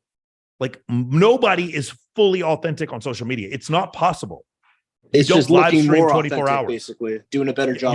You're authentic, but you're posting the good parts of the authentic. Everyone does it. Everyone. The point I'm trying to make is this idea that you want to be fully authentic when your life is fucking boring and you want to talk about boring things that no one cares about, but you're being authentic. That dude is being authentic, but he's got an M21 rifle and neck tattoos. He's authentic and cool. He can be authentic, but he happens to be authentic because his life is cool. Yes. Maybe he doesn't even recognize that, but he happens to also. If I was as cool as him, I'd be posting all that shit too. That looks like a cool dude. He's a retired Marine, you know what I'm saying? And he's sitting there in a fucking ghillie suit. That shit is cool. I'm not saying if your life is not if I'm Michael Jordan, I can be authentic because my life's awesome. Yeah. I'll just show all of it. My point is, for the rest of us, this idea that it's like, I'm just really going through some struggle with mental illness or whatever. There's a small group of people that are going to be cool with that. I'm not saying that won't work. My point is you need to understand, no matter what people are saying to you, they're posting stuff on social media that makes them look better, even when they're being vulnerable. Okay. So everybody is wearing a mask. But you have to, because it's not possible. Social media isn't real. The reason why social media is fake is because it can't be real. Not because people aren't real. It can't be real. It is only a two-dimensional facsimile of your life for 100%. Certain periods of time. It cannot be 100% of your life 100% of the time. So I think my main question is how to balance everything in your life that you're doing with what you're posting on social media. I would just post the interesting shit and not worry about that question. I would just post interesting shit. Yeah. Overthinking it. I'm not so arrogant. I understand people's times. people's time is fucking valuable to them. And Yeah, if they're going to that's look at my the- shit, exactly. my shit needs to be interesting. I'm sorry. Yeah. Gary Vaynerchuk may disagree with me. I think I respect people's time too much to post boring shit. That's just me. Billy, I've last heard- question. Oh, sorry. Go ahead. Go ahead, I've heard three things: providing education, entertainment, or inspiration. Hell yes. That's like- And I say you got to be positive, informative, or funny. Yes. Exactly. Okay, perfect. Same thing. Awesome. Yes. Thank you. Billy, what's your question? Billy? Oh, sorry. Hey, really quick. Can I drop by on Thursday at Sticky Paws? Yeah, you just asked me. Yeah, any of you guys can come to Sticky Paws. Okay. And second thing, I'll just super quick. So I'm focusing a lot on networking with guys, and I'm using everything we learned. You know, I have a list and all that stuff. I had a question. We have a conference happening in Las Vegas called WealthCon. It's a real estate social media kind of thing. I talked to Jeremy Lewis. He wasn't very sure on it, but I can go in GA for $500. Would you recommend a conference like that? Or am I going to meet, like, I don't want like motivational talk. I hate that shit. Like, I want actionable advice, or like, I want to meet people who are actually doing something versus, yeah, we're going to do it one day.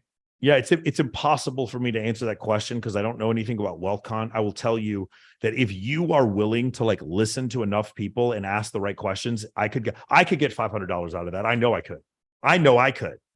But it just like, if you want to sit there and just like the information is beamed into your head and now you're smarter and richer, you need to take responsibility for getting the most out of something like that. And I would if I was paying $500. The other thing is, how much is $500 worth to you? If you're a deca millionaire, then the answer is yes. But then at the same time, like, you're wasting your time because you could be making money doing something else. Yeah. For me, like, honestly, like, I'm too busy like reading stuff for me to like, if Ryan Panetta, is that who does it? I don't know who does it. Yeah. If they asked me to speak, I would go. Otherwise, I probably wouldn't do it. That's me personally. I'm just too busy. Okay. I think I'll just give it a try. It's 2 days, $500. I'll see, I'll learn something. Awesome. Yeah. Cool. All right, guys. Love it. Good talking to you. Went 3 hours. Don't say I never did nothing for you. A couple things I want to go over. First off, if you're not in MOA, can you go ahead and type put 1 in the chat if you're not in Men of Action. If you're not in Men of Action. Those of you on YouTube as well. Nice. Okay, cool. If you're not in Men of Action, guys, there is no excuse. If you guys want to join MOA, that's up to you. If you don't want, I totally understand. But there's no excuse to not be in the school server. The school server, there's the free school server right there. If you guys join it, let me put it here on YouTube as well. Let's go to YouTube. Free school server right there on YouTube as well. There's no excuse to not join the school server. When you're in the school server, man, there's so much stuff that you can learn. Again, we've got the free Instagram audits. We've got the 30 Instagrams that are the Instagram testimonials. We've got the book list. We've got the free course that's like 10 hours long. We have lists to all the podcasts, links to all the podcasts, and you have an entire community of 1,300 guys in there. Please join the school server. There's no excuse to not join it. Do that right now. Okay, that's the first thing I'm going to tell you. Second thing I'm going to tell you is, if you guys are interested in MOA and you guys are just like, dude, screw this. I want to set this up. I've made up my mind. Oh, whoop, I did that wrong. Hold on.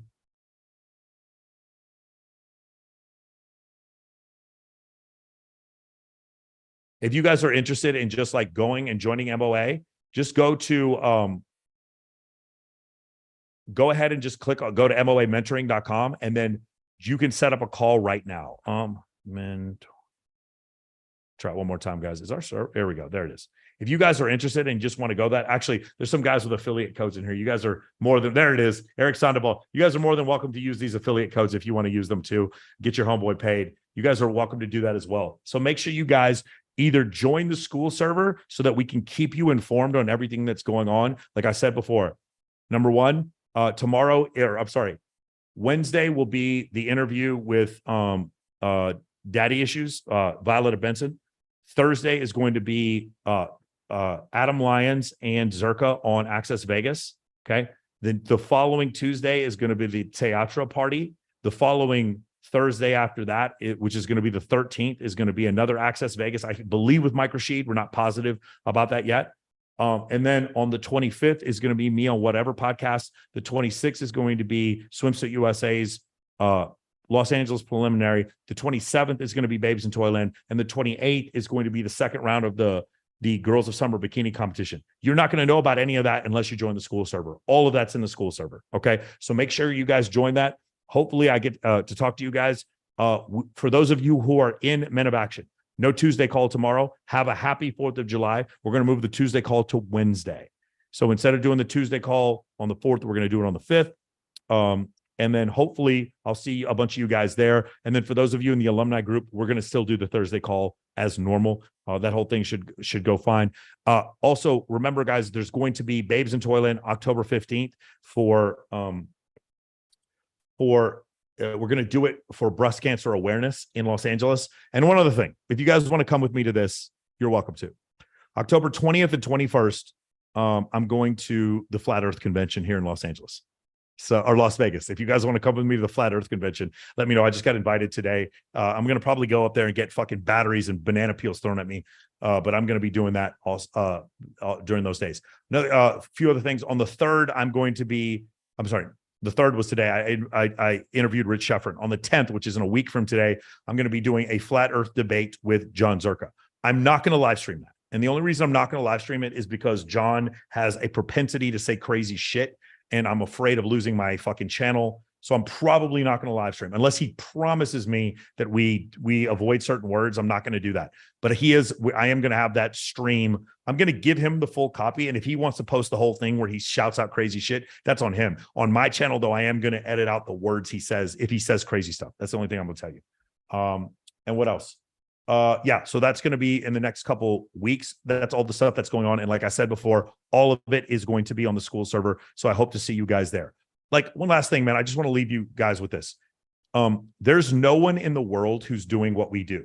There's no one in the world who's even close to what we do. Again, guys, these are not pictures from like some event we threw a long time ago. I paid no women to be this event. I did 100% of the recruiting for this event. And all these girls showed up because they trust me. Okay. We had an incredible time, but this isn't something that like we do and like last year. This was last week. This is a typical Men of Action event. This is typically what we're able to accomplish. It doesn't mean everything you do needs to have 70 girls, but if you're able to pull this off, then the real estate conference you want to do is a joke. If you're able to pull this off, then the fucking accountants, the CPA meetings you want to do, they're a fucking joke. The business you want to start is a joke. The marketing you want to do is fucking easy. If you can pull this off, if you can bench press 400 pounds, then you can bench press 300 pounds. That's what we try to teach you in this program. We don't do these things because we just want a bunch of girls around, which is fun. We do these things because they're fucking hard. And if you want to learn how to accomplish these hard, difficult tasks and be able to pull off stuff like this, please join the school server. Please go click on MOA Mentoring, and hopefully I will see you guys here in the next couple.